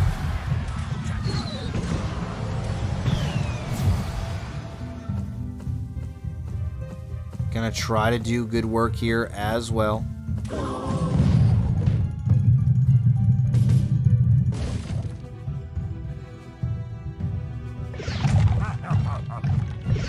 Giant Skeleton RG left-hand side. Giant Skeleton is just pushing this RG to the tower. It's like, dude, you're in my way. Move. Move. This would be a really good time to like tornado that Giant Skeleton back, get your Giant Skeleton a little bit closer to the tower, maybe get a bomb on to the tower as well. I just feel like here's the problem that I have with 2v2, and chat, tell me if I'm wrong. I'm not sure that Giant Skeleton at the bridge is the best play every single time, but literally all I see in 2v2 is Giant Skeletons at the bridge. That is it. I feel like it is the most skillless thing you could possibly do in the game, and I feel like it honestly ruins the viewing experience of 2v2. And I feel like that's why like it just gets, oh, Mini P.E.K.K.A is gonna connect onto the tower 2 times, and just like that, John and Ice have taken a tower on the left-hand side. I don't know how you would change that though with the Giant Skeleton, because it is just such, like, it's a card designed to just throw a bomb at the tower and clear everything that comes behind it. Like, that's like the card design.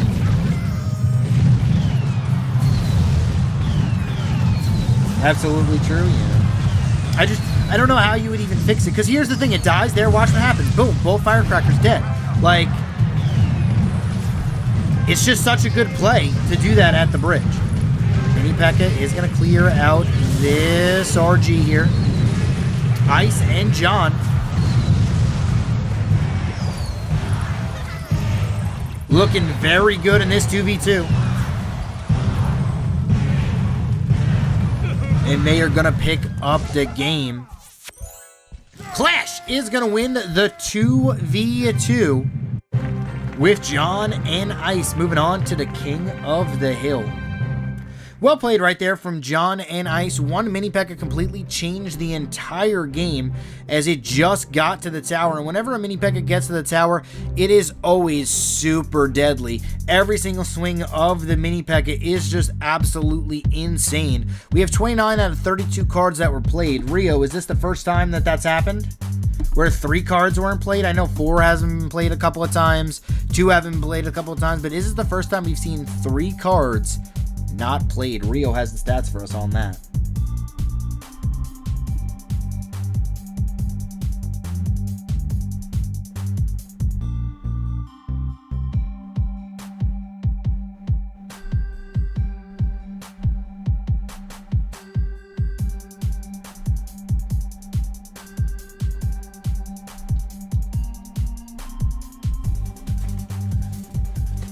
Big fan here, Ash. What's up, Bielshi? All right. So both teams now are going to choose one player from the 2v2 to go into the King of the Hill with the other 2 players on their roster. That is how the King of the Hill works. There is no bans in the King of the Hill.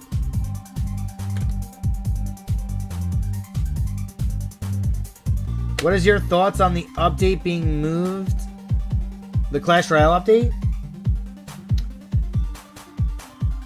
Listen, when it comes to updates, I think the team just wants to make it perfect. Because here's the thing.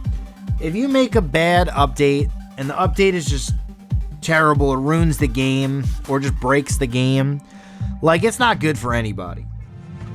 And I would rather have updates be moved than come out unfinished or bad.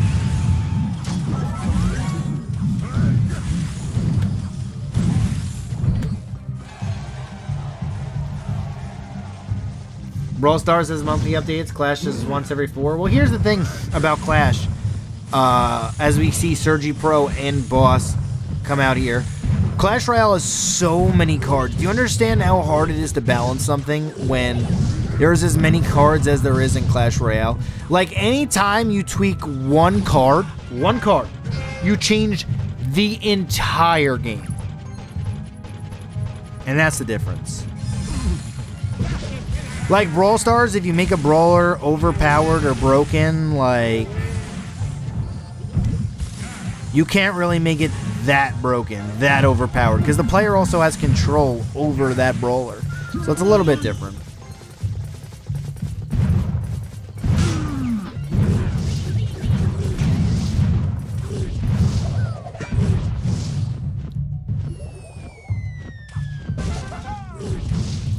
Alright, so what would you guys... Alright, so here's the thing, guys. What would you guys like to see in Clash Royale for an update? What would you guys like Clash Royale to update? Or what would you like to see in Clash Royale as an update? Anything does not help. I'll tell you what, if you guys can come up with something good as an update, I'll bring it right to the Clash team. How's that? Alright. Flying Machine onto the left-hand side here. Gonna go for the Ice Wizard. Royal Hogs onto the left-hand side here. Dark Prince is gonna make quick work. Sergi Pro with a Golem all the way in the back. Dark Prince is gonna leave the Golem, I believe, here. Yes, it is. Flying Machine is sitting back. Looking pretty. Baby Dragon trying to get some value here. Lightning coming out. Not going to be able to clear out the Flying Machine, but that is okay. Baby Dragon still getting some value. As the Golem explodes onto the tower. Dark Prince, left-hand side.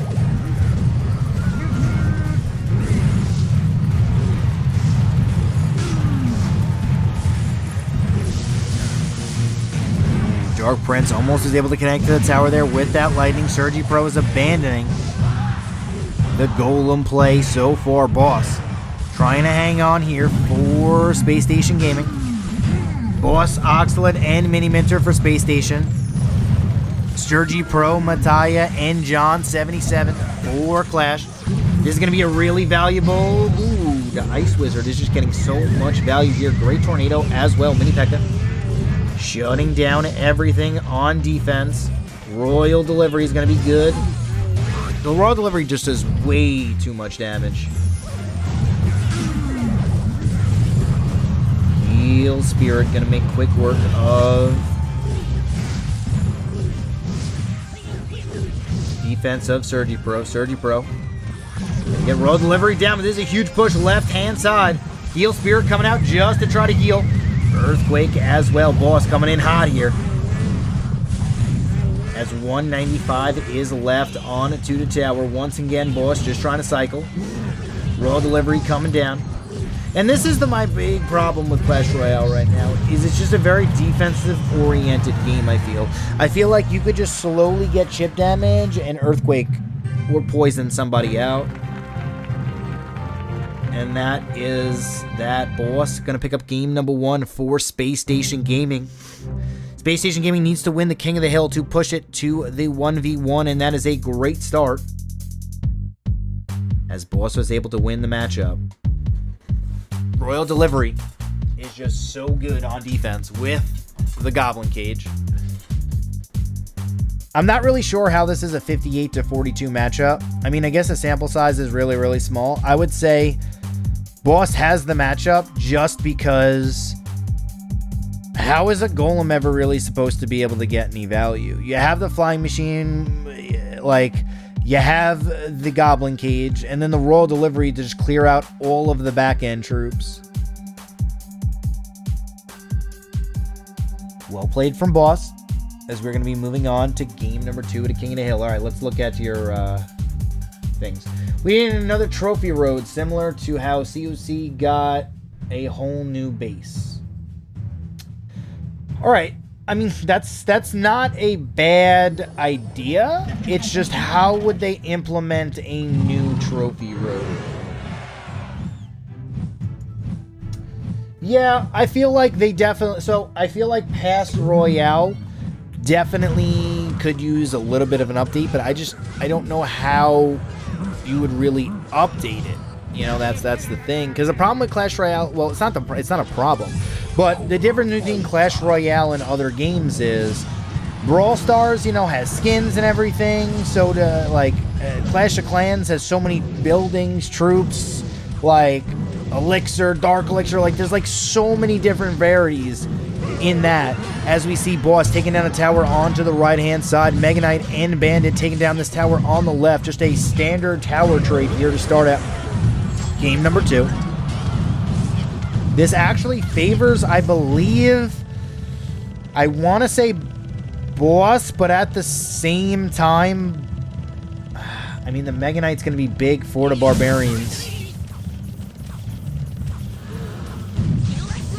Minute and 36 seconds left. Mattia not really ever going to be able to get these Royal Hogs to the tower. Earthquake coming in onto the right. Boss knows he can't really throw a Lava Hound directly on the left, bottom left. So he chooses to throw it directly in the middle here. Magic Archer takes a nice amount of chunk damage from the Goblin Brawler. Dark Elixir troops, well, here's the thing, like, in my opinion, I wanted to see, since the beginning of Clash Royale, hero troops. And they don't even need to be stronger than other units. I just need them to have an activatable ability. I am sorry, I want that skill level to be in Clash Royale. I want Clash Royale to have a level of skill to where there's an activatable troop. So, like, let's just say the Lava Hound is spawning, right? And the Lava Hound, you can press the Lava Hound and 2 pups spawn before it dies. 2 pups spawn when you click on the Lava Hound again. 2 extra pups are just spawned on the map. That's it. Like a little thing like that. You know what I mean? While it's going, like right now, you click it, 2 pups pop out. 1-time activated ability every time you play the troop. That's all I want to see in the game. That's it. That's all I want to see in Clash Royale. Alright, boss. Trying to stay alive here with 584 as we get really close to this. Earthquake coming down on boss's King Tower. 380 life. Can he somehow hold on? 571 life for Mattia. This is going to come down to the wire. A minute and 47 or a minute and 57 seconds left to go. Royal Hogs are going to be played here. Going for boss's King Tower. Boss is going to get a zap off. Ooh! The Hog does not connect.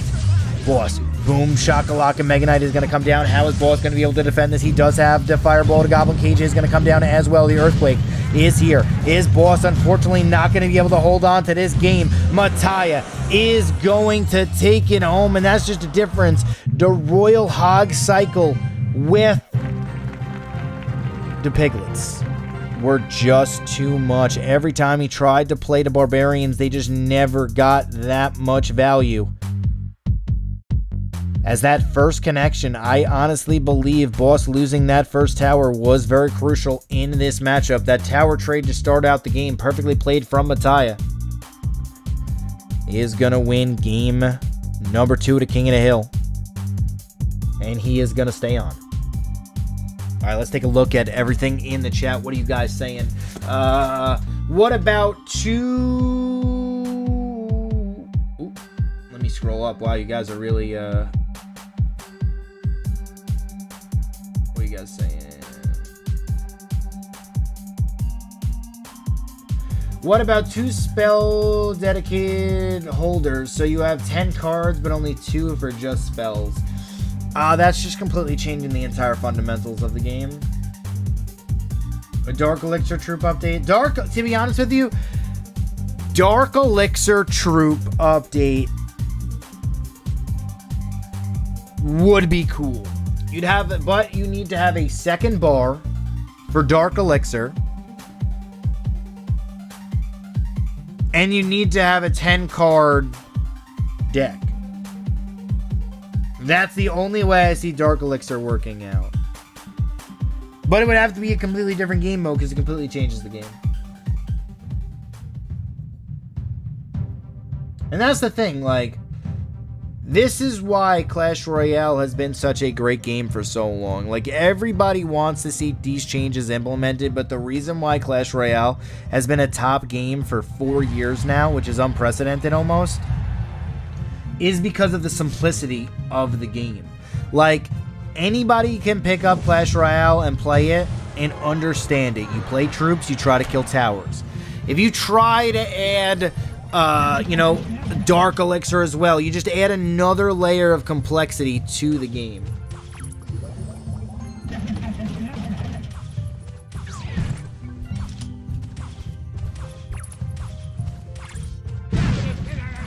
If you talk about longevity, talk about Clash of Clans. Well, in my opinion, Clash of Clans is... Okay, Clash of Clans came at a time where there was no other premier mobile game, right? And people were building their base, and it's a base building game. So anything that's a base building game where you dump a ton of time into, because like here's the thing, I was Town Hall 9 max, right? In Clash of Clans, I didn't go to Town Hall 10, I just stayed Town Hall 9 for the longest time, and I didn't spend really money on Clash of Clans, like I didn't. That was not the same for Clash Royale, but I spent a little bit, you know. And when you invest 2, 3, 4, 5 years on building a base, you don't want to ever give that up. You know, that's the thing. And that's why Clash of Clans, the model of Clash of Clans is one of the best games ever, in my opinion, because it's just such a great game. It really is.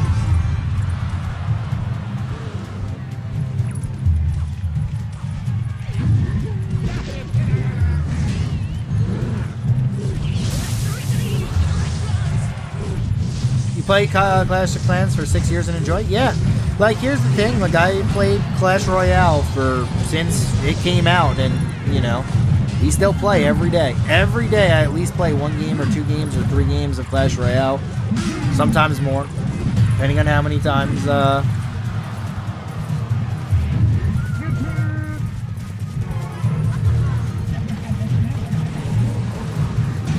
Alright, connection on to this Goblin Cage here. Giant Night Witch left-hand side, just trying to get value onto this tower. Mattia and Oxalate trying to get value here. There's going to be a Mega Knight coming down from Oxalate. Mattia playing absolutely amazing here. As there's going to be a Giant onto the right-hand lane. Night Witch going to make quick work of this with the Goblin Cage. Night Witch actually gets displaced. But it's not going to matter. Mattia kind of just threw... Oh! Double dip with the Goblin Brawler damage on the left-hand side. This is a huge push from Oxalate. Can he get enough damage onto the tower? Musketeer trying to get as much value as humanly possible. No, a Goblin Brawler smacked that tower twice. On to the left-hand lane. I guess it really wasn't that important because there is 863 left onto the right-hand side. But now, Mattia can choose left-hand or right-hand lane. Giant Graveyard, left-hand side, arrows coming down as well as the skeletons are continuing to swamp onto the tower. And just like that, Clash is going to pick up game number 3 of the King of the Hill. And now Mini Minter is the only player standing in their way of becoming the second 4-1 team in group number A. Mattia playing that great. As you can see, the matchup actually is in Oxalate's favor. Mattia just playing the Giant Graveyard perfectly.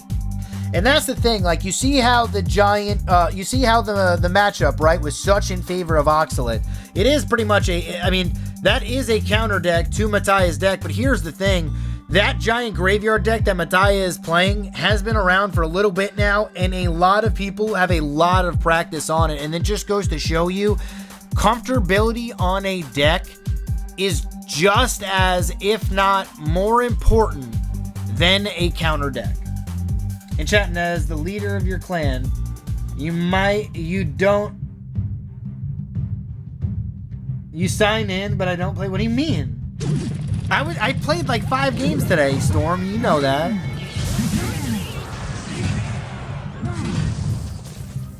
I'm at a decent amount of trophies now. Oh, I don't play Clan Wars. That's true. I haven't played a Clan War in a bit. But I don't have time to play Clan War. I have 2 businesses and I cast Clash Royale 4 times a week.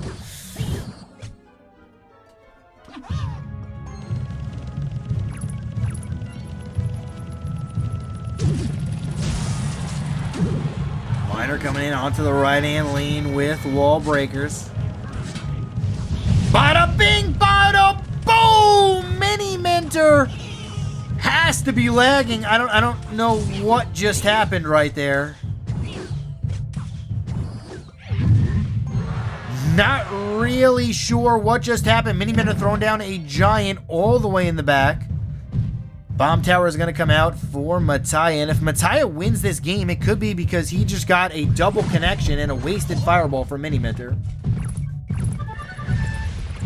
I'm assuming that was lag. I'm not really sure what else that could have been. Log comes down onto the right-hand side.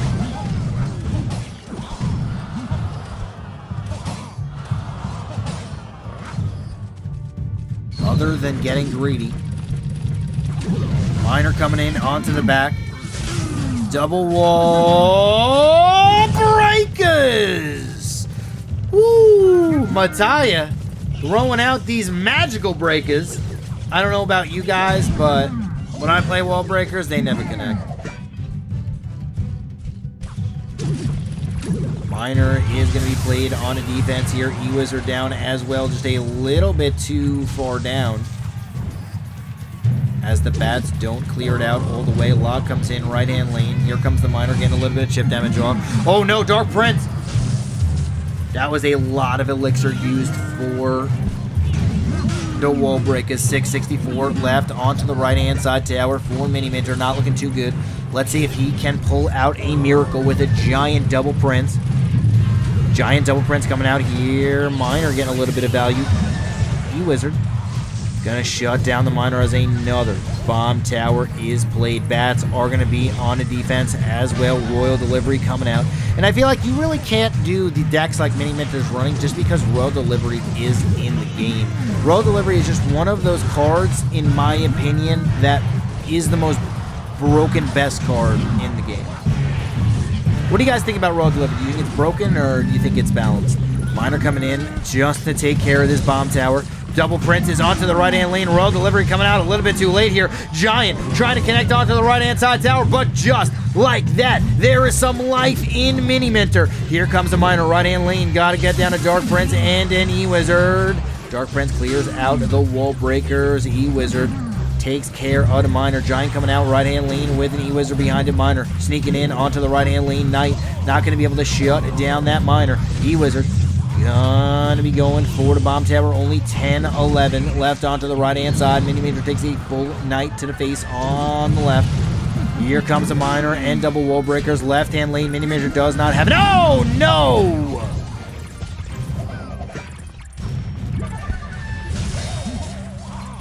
As Miniminter zaps the ground, conceding defeat. As Mataya is gonna pick up the victory. Well played from him, and the double wall breaker connection early was the difference there. As Clash is going to pick up the victory. YouTube channel Clash, Isavan, Kakashi, Mataya, Sergi Pro, and John77, Adri 8 as the coach. Clash looking really strong here as Space Station Gaming falters. But they will be down to 3-2. They're still going to be, I believe, in third place. Clash is, I believe, going to jump up into second. Not 100% sure. In about a couple of seconds, we're going to find out exactly what that is. Let's go over to the clean feed. Not the clean feed. The standings feed. Group A. Arena Quesito and Clash sitting at 4-1. ZeroZone, Estorm, oh no, ZeroZone and Estorm Gaming with their clean sweeps today push them ahead of SSG Academy as Space Station Gaming Academy drops into 5th place in Group A.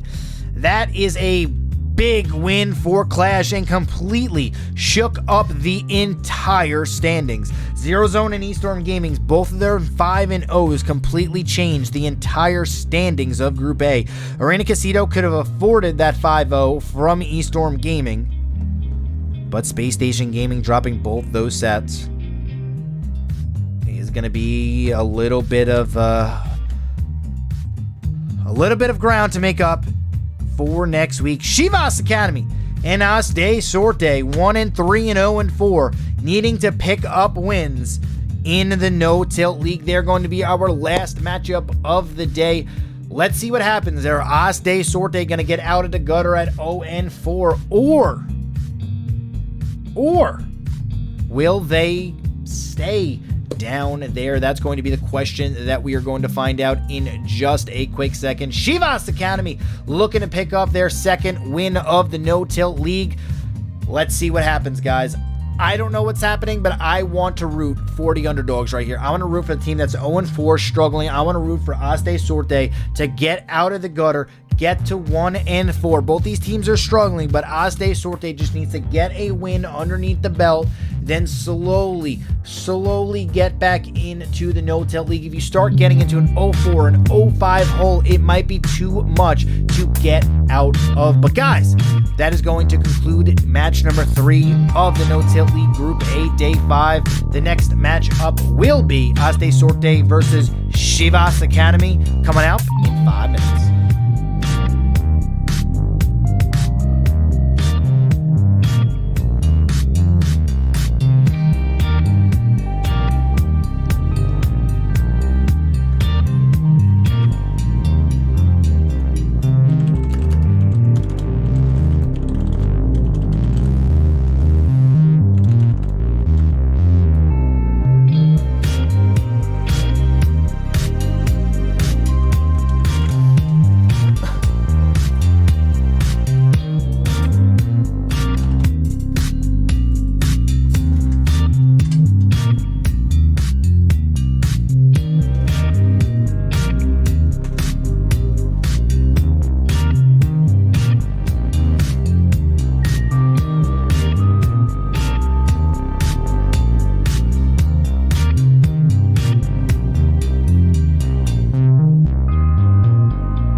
welcome back to the No Tilt League, presented only on YouTube Gaming. Today, we have seen a lot of sweeps happen. Pretty much all day we've seen sweeps. Every single team has swept their opponent. Great game so far. We've also seen 2 5-0s, which is actually unprecedented. Back-to-back 5-0s. Super unprecedented, but let's put everything aside that we just watched. This is the last match up of today. It's going to be Chivas Academy versus AStay. Chivas Academy at 1-3, AStay at 0-4. As you guys can see, the entire standings have been shaken up. Arena Quesito got 5-0'd. Team Samurai got 5-0'd, and Space Station and Gaming Academy lost both sets, which is why ZeroZone got all the way up into third. Estorm Gaming is now in fourth. QLASH is in second, and Arena Quesito is no longer sitting at the pedestal, 4-0. But we're going to be focusing and highlighting on Chivas Academy and OsDeSorte. Both of these teams really need a victory. This is kind of what they're looking for right now. This is what you need to get back into the No Tilt League. There's a ton of matches in the No Tilt League, so you're never really out of it, especially this early. It's only day 5. Couple of wins in a row can get you right back into the driver's seat and get you back into playoff contention. But let's take a quick look at OsDeSorte's lineup. We got Jabus, Papa Franci, Durga, Vidor 75, Sting, Sand, and Puddin are Karas as the coach.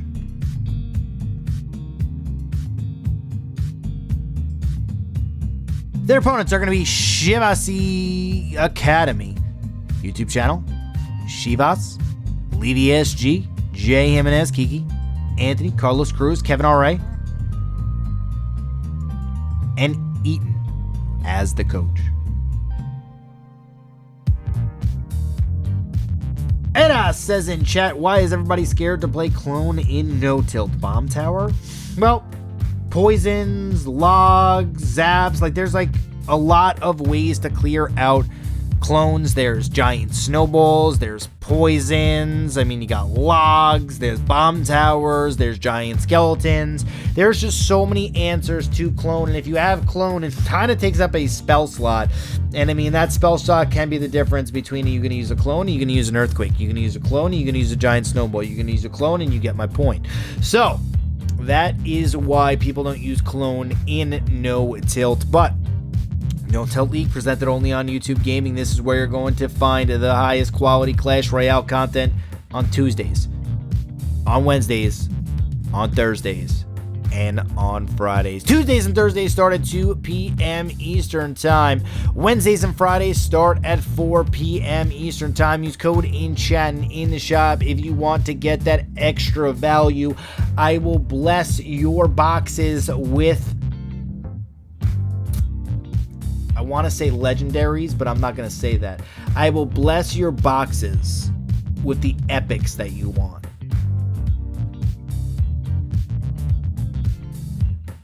Alright, I won't. But you still get value if you use code chat in the shop. Alright, let's take a quick look over at the chat. See what's going on over here. Today, Anthony into King of the Hill. I don't know. Oh, that's actually a really cool emoji. I like that. I like that a lot. I need to get that.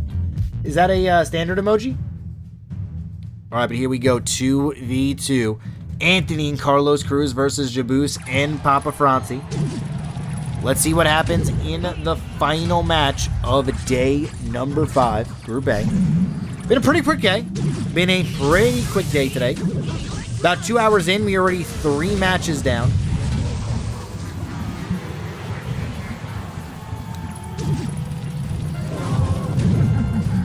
As that E-Wizard gets taken down, and the Skeleton Barrel was played for the defensive purposes. Carlos Cruz and Anthony take a quick little start to game number 1. Running a Miner Cycle deck, just trying to get Miners cycled to the back of the towers of AStay. Just trying to get off that chip value. Magic Archer here from Jaboose is going to be pretty valuable. Let's see how many times that Magic Archer is able to snipe down the left or right-hand side towers. Just getting a little bit more damage here and there. Wall breakers left-hand side here for Anthony.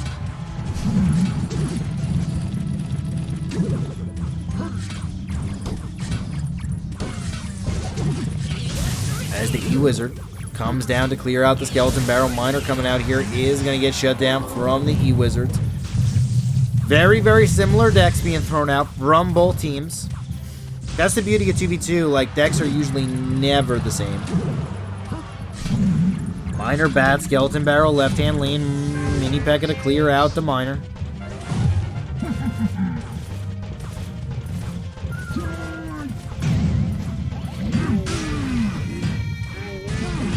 Once again, we have wall breakers that are going to connect onto the left-hand lane. Huge connection there, and that's going to be the difference of this game. Our wall breakers going to be able to connect for Anthony. So far, I mean, they have. Let's see if that continues to be the case. Mega Knight being dropped all the way onto the right-hand side here. Mega Knight being played for Carlos Cruz as well. Skeleton Barrel on the left-hand lane. Dark Prince not going to be able to get to the tower just about yet.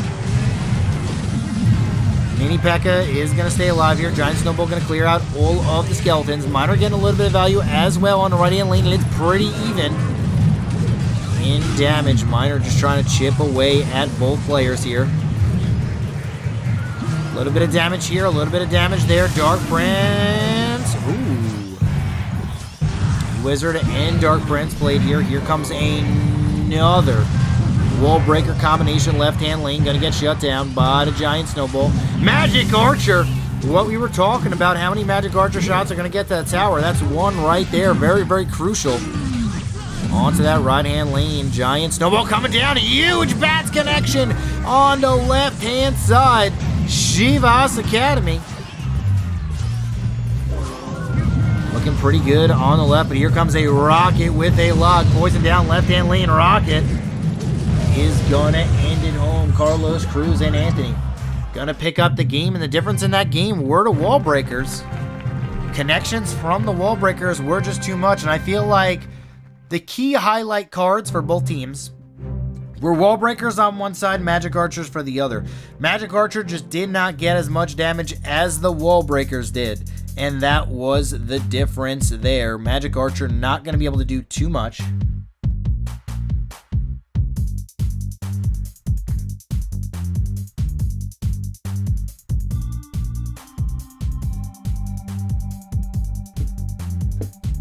To shut it down. Inferno Tower from Papa Francie. Not being played. Waiting for Uncle Rio to tell us there was 1 out of 32 cards that were not played.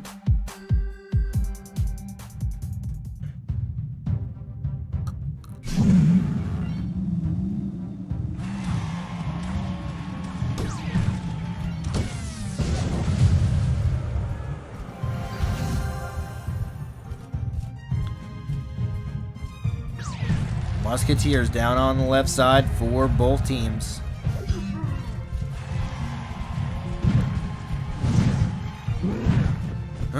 Mega Knight and Baby Dragon as well.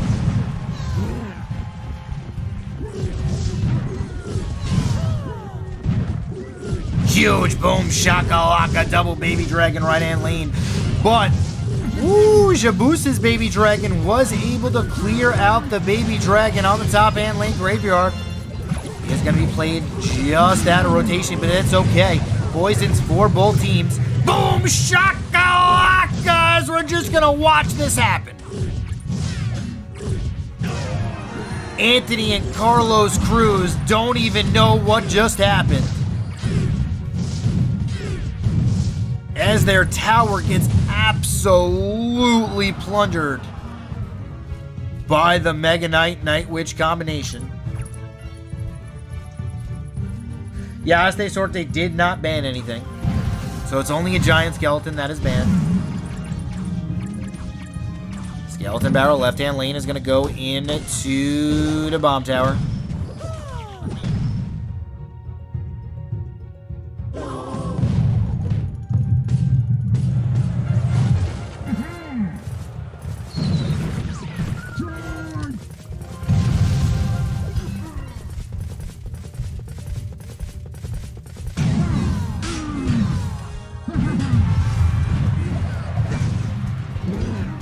Knight dropping down as well.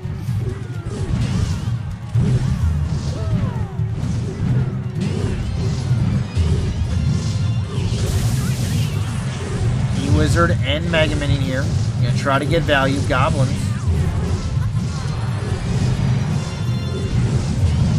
Trying to get some as well. OsDeSorte. Looking pretty good with 33 seconds left. Freeze coming down as well. E-Wizard trying to get a little bit more damage on to the King Tower. Are they trying to go for the triple? Ask the question. Battle Healer. You know what would be cool if the Battle Healer could heal your Princess Tower with that heal? That'd be broken.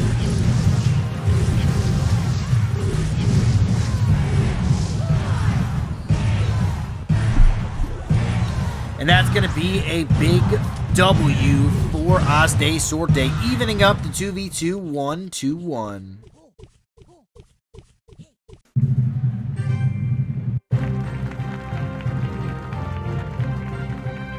Did I hear about the possibility? Jabus and Papa Franci versus Carlos Cruz and Anthony. 4 cards were not played here.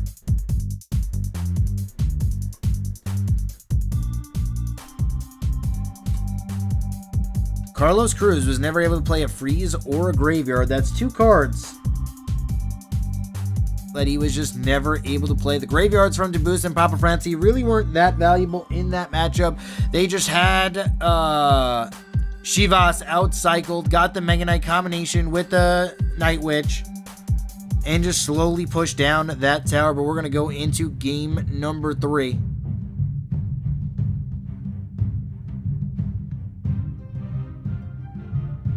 It's Papa Franci and Jabus looking to pick up this W here. Trying to get OsDeSorte back into the swing of things. What's up, Nico?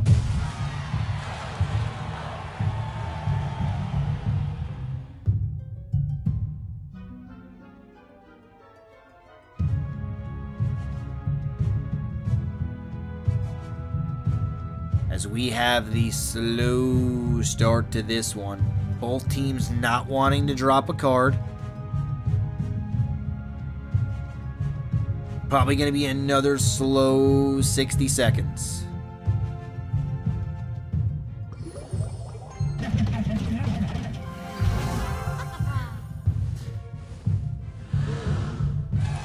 Goblin cage down, left-hand side.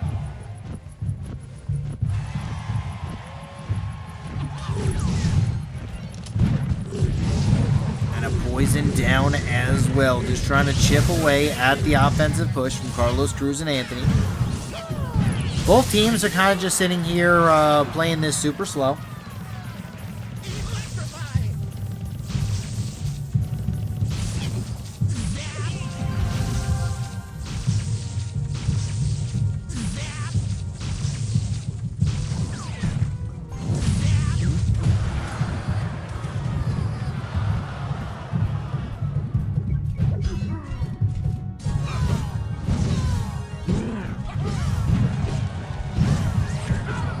Ram Rider, right-hand side here.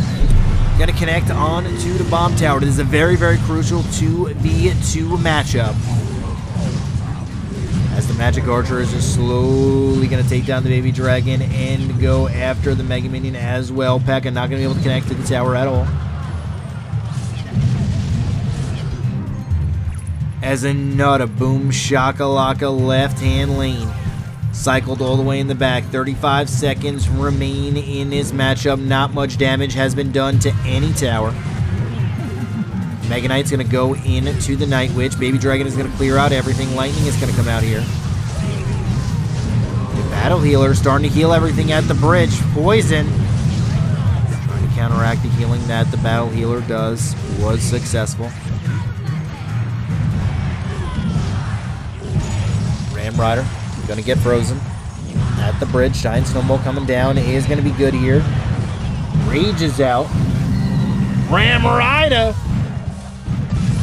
not even going to be able to connect to the tower, but the geometry of the Magic Archer getting a couple of shots onto the tower, giving OsDeSorte a little bit of an advantage right here, right now. Magic Archer is the key to winning this game, in my opinion, for OsDeSorte. They just need to keep on throwing out the Magic Archers, getting value on the left-hand lane. Battle Healer, left-hand side here, just going to slowly chip down that Dark Prince. Night Witch and Mega Minion behind. Poison is going to be good just to get a little bit more chip value off. And a log as well. Looks like this is going to be slow spell cycle. Let's see if Carlos Cruz and Anthony can answer the spell cycle. That is happening to them. Lightning. This could be a very valuable lightning here.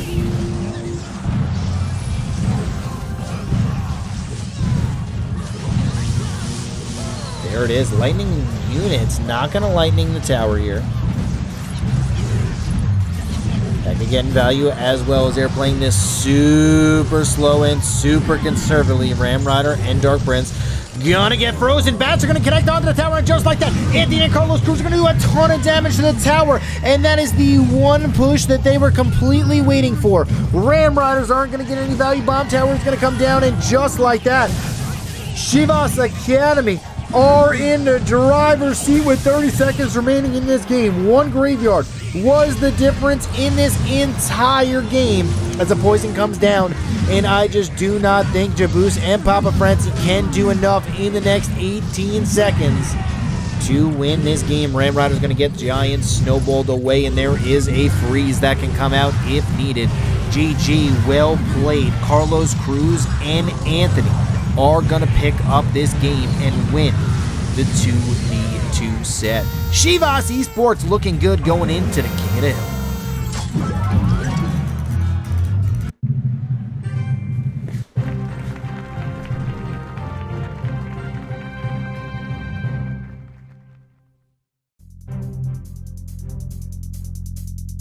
Jabus and Papa Francie here. Unfortunately, not able to take down Carlos Cruz and Anthony, as Carlos Cruz and Anthony's one graveyard push was enough to win then the game. The second graveyard, not really going to be able to do too much there, but it was irrelevant. One graveyard, all that was needed. Anthony didn't even need to play his graveyard in order to win that game. Just played defense after defense after defense. The bomb towers were the MVPs of the game. Every single huge Ram Rider push that was coming in. Got Bomb Tower down, got Mega Knighted down, got E-Wizard down. There was just an answer for it every single time. The Giant Snowballs came down as well. 7 Ram Riders were played, and I just do not think really any got any real connections onto the tower. Well played right there from Chivas Academy, as they're going to be now going into the King of the Hill.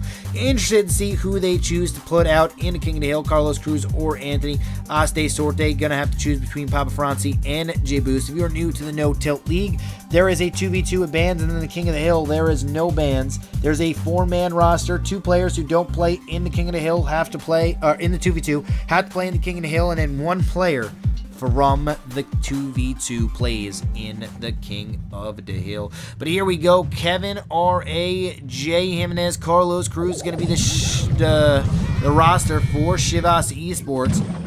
We got Papa Francie, Durga, and Vidor for OsDeSorte. Papa Francie starting off this game with a little bit of minor damage to the left-hand side tower.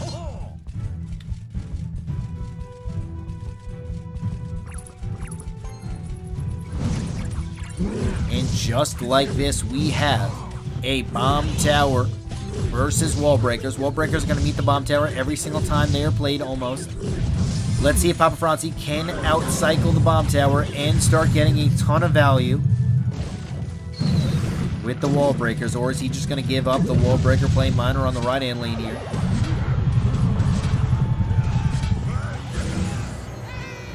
Wall Breakers on the left. Oh, no! Kevin R.A. activates. Is that an activate? That's not an activated King Tower, is it? No. Did not even activate the King Tower there. As this is not looking good for Kevin R.A. Every single time a Wall Breaker connects to a tower, it just changes the entire game. Papa Francie throwing out the Wall Breaker's left-hand lane, but look at this. Minor on the right-hand side, doing double lane split aggression. We got 1851 now on the right-hand lane. Kevin RA isn't out of it yet. Looks like he's running a graveyard deck versus Papa Franci's minor cycle. Thank you, Fernando. How you doing, my man? Here it is, Baby Dragon cycled on the backhand side. Whoa, baby, minor. Wall breakers are going to get taken out. Minor is going to get taken out as well. Can there be a connection? He needs to wait and get one good graveyard. Kevin R. is waiting until the perfect time to drop out this graveyard to try to win this game. All it's going to take is one graveyard for him to win, so hopefully Papa Franci does not overcommit. Kevin R. is just waiting for Papa Franci to overcommit, and here's the overcommit from Papa Franci. This is going to be a graveyard on the left-hand lane from Kevin R. Here it is. Graveyard with the Baby Dragon tanking. There's going to be a poison on offense as well. Spear Goblins are coming down. Not going to really get too much value here, but just like that, he's right back in the game. 13 seconds left, which just remains 2 minutes. Are going to be remaining into this game with sudden death. Bar barrel coming out left-hand side here. Good connections. Kevin R. is now going to activate his King Tower with that minor. Kevin R. trying to figure out a way to get back into this game. He knows he has the advantage here in double elixir time. Does he throw a graveyard on the right-hand lane? That is the question. No, he's going to continue to throw it on the left-hand side. Poison on defense, poison on offense, just trying to get a little bit more damage. Good call by him as he's just trying to chip down this left-hand side tower. 1341 onto the left-hand lane here. 1052 on his right-hand side. Beautiful Barbarian in a barrel as Kevin R. just made a play that changed the entire game. Graveyard comes down on the left-hand lane. Poison on defense. Poison on offense as well, and just like that, Kevin R. is now actually, I believe, going to be in the lead when everything is said and done. Bar Barrel once again being played in the back. Minor on the left-hand side this time. Ice Wizard, oh baby. Ice Wizard going to get value like you better believe. Wall Breaker! Not really going to matter too much as the damage on both towers are kind of equal now. Baby Dragon trying to get value here, clearing out everything. Baby Dragon's actually going to clear out all the Spirit Goblins. There's going to be a huge connection onto the left-hand side tower. No. Tornado. Not going to Tornado both the Knights to the tower with the Baby Dragons. No, he is not. He's going to save all that elixir for defense. Miner's going to get cleared out as well as the towers are almost equal. Graveyard coming out left-hand lane here with the Knight. Knight is not going to be able to do anything to the tower, but that is a poison on offense just to get a little bit more chip damage off. You better believe it. That is now the second time a Bar Barrel has stopped a Miner. That is a big yikes for Papa Franci as Kevin R. is roaring back into this game.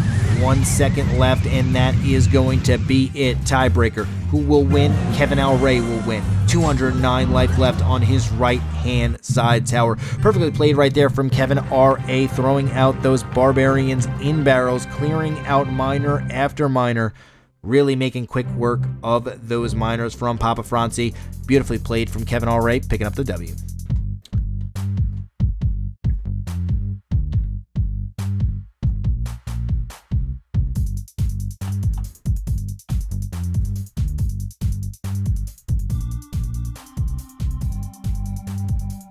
I start E-Barb's Rage and No Tilt, then I woke up. Yeah, that's not going to be played here today. E-Barb's Rage will not be played in No Tilt. That is for sure. Minor right-hand lane here with the minions. The Zap is coming out, not really going to be able to do too much here. Durga versus Kevin R.A. Bats are cycle in the back from Kevin R.A., so it looks like we got a Minor.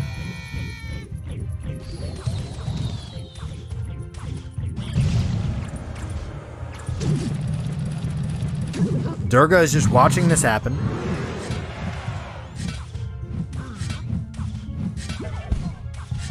There's going to be a Knight and Spear Goblins on the right-hand lane. You have to defend this. Barbarians, that is a very expensive way to defend.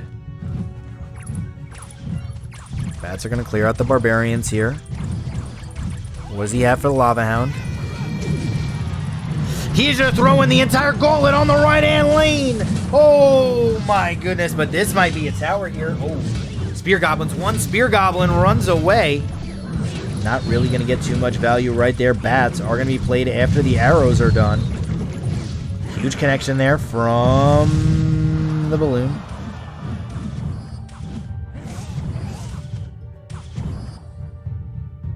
Kevin Alray just wants to get damage on the right and damage on the left. He wants to make this a 2-tower game.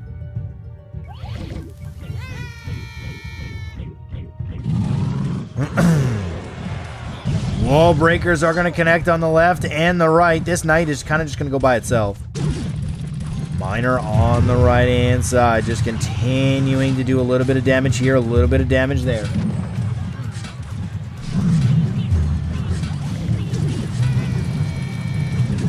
Miner in the back, going to get shut down by this knight. Wall breakers. I mean,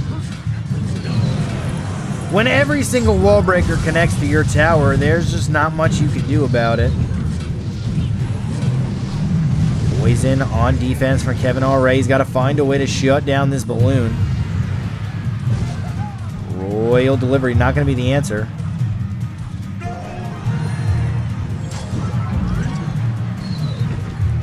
$22 seconds remain. Miner going in the back. Wall breakers! Arrows are going to be good. Poison is going to be better. Bats are going to be real good as well. Miner trying to sneak in. For both players here. Who's going to be able to win this game? Wall breakers, wall breakers, wall breakers, wall breakers break in, and Kevin Alray is going to take game number 2 at a King of the Hill, and Vidor is the last player to stand in his way from the clean sweep. Kevin Alray played that absolutely phenomenal, and he is going to pick up that win. Unfortunately, Durga just was countered, and there was not really much he could do. Kevin Alray just kept on putting down the wall breakers, and there really was not much he could do about it. Well played by Kevin Alray, as he is going to pick up game number 2. 2-0 right now in the King of the Hill for Chivas.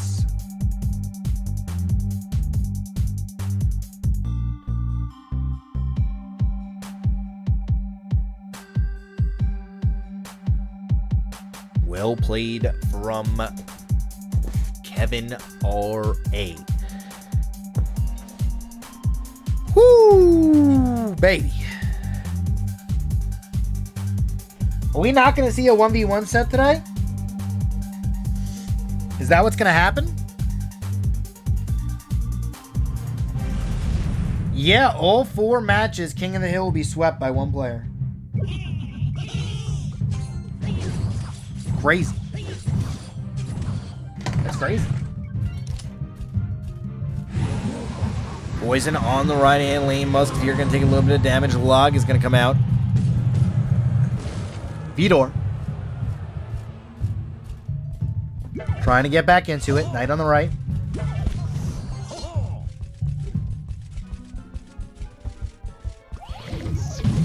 As we have a Hog Rider. Giant Snowball is going to be good. And everything is going to chill out. We have Hog Rider versus Knight Wall Breakers.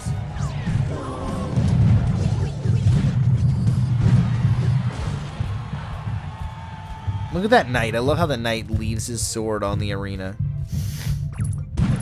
Does it phase out, or does it slowly fade out? Or does it just like instantly just like evaporate? Let's watch.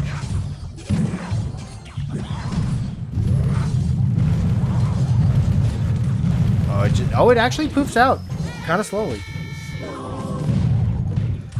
Alright, wall breakers are going to connect onto the left-hand side tower. Kevin Alray in a little bit of trouble here. Kevin Alray is never really going to be able to get reliable hog damage to the tower, but here it is.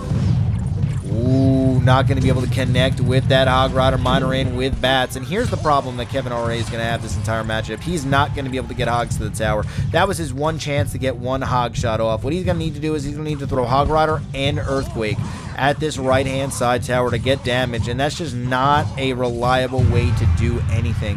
I feel like you just got an Earthquake cycle, but then Poison cycle can be against you. It's just a really interesting thing that Kevin RA is going to have to do. Hog Rider right-hand lane. Earthquake is going to have to be played as well. Not going to be able to get this Hog Rider to the tower. Spear Goblins are going to be, Goblins are going to be played, I'm sorry, in the back. As a Musketeer. Getting poisoned down. This is what we're going to be looking at, boys. Hog Rider right-hand lane. Bomb tower.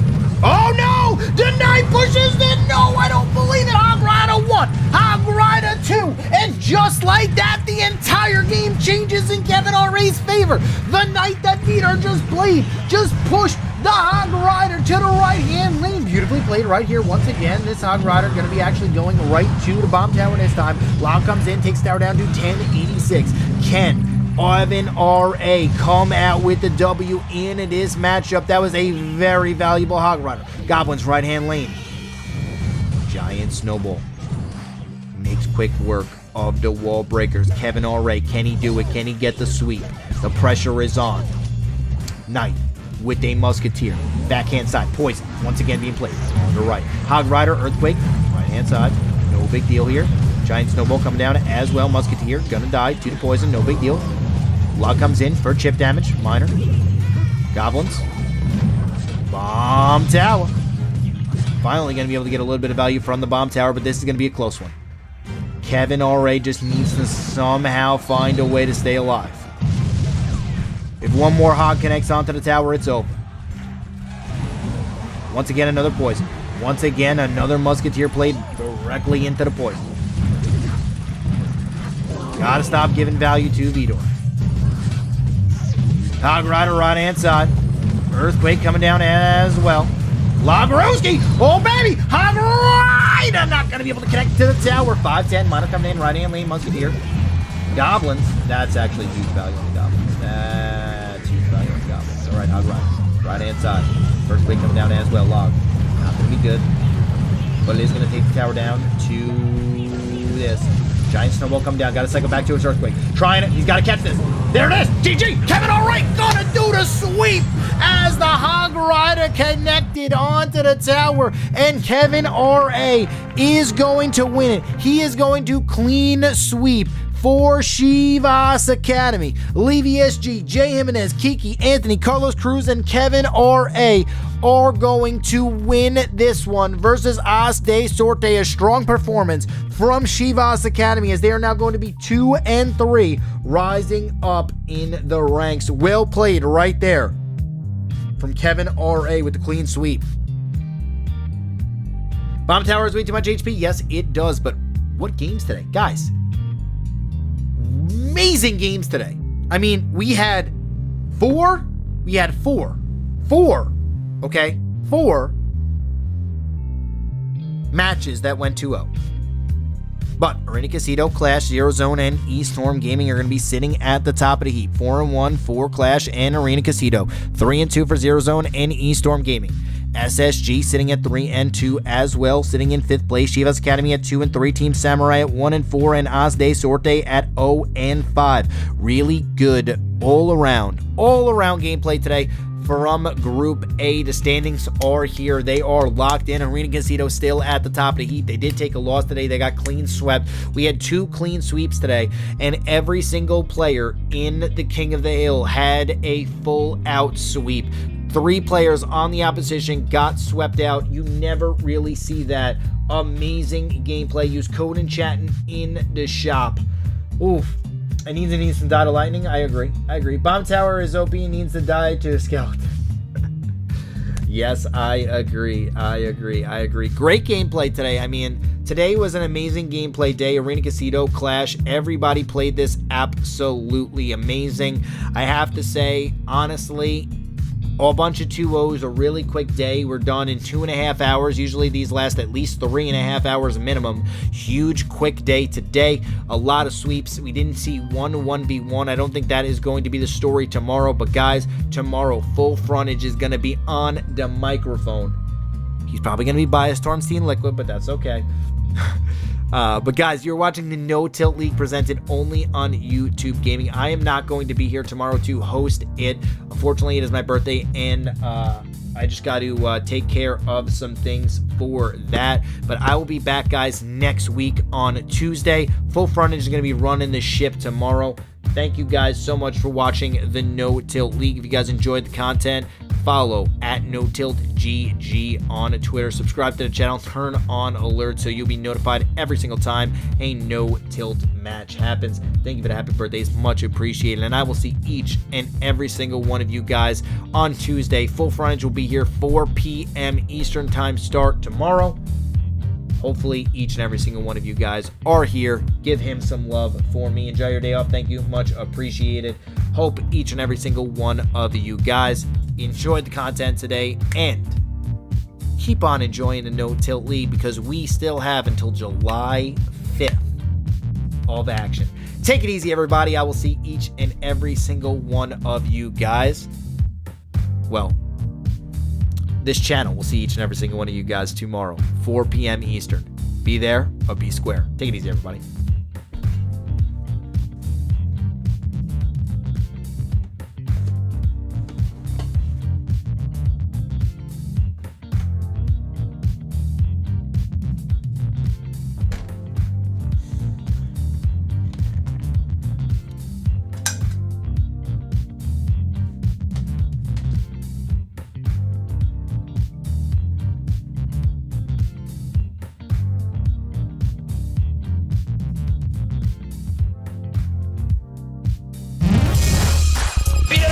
Pero se le fue para el otro lado.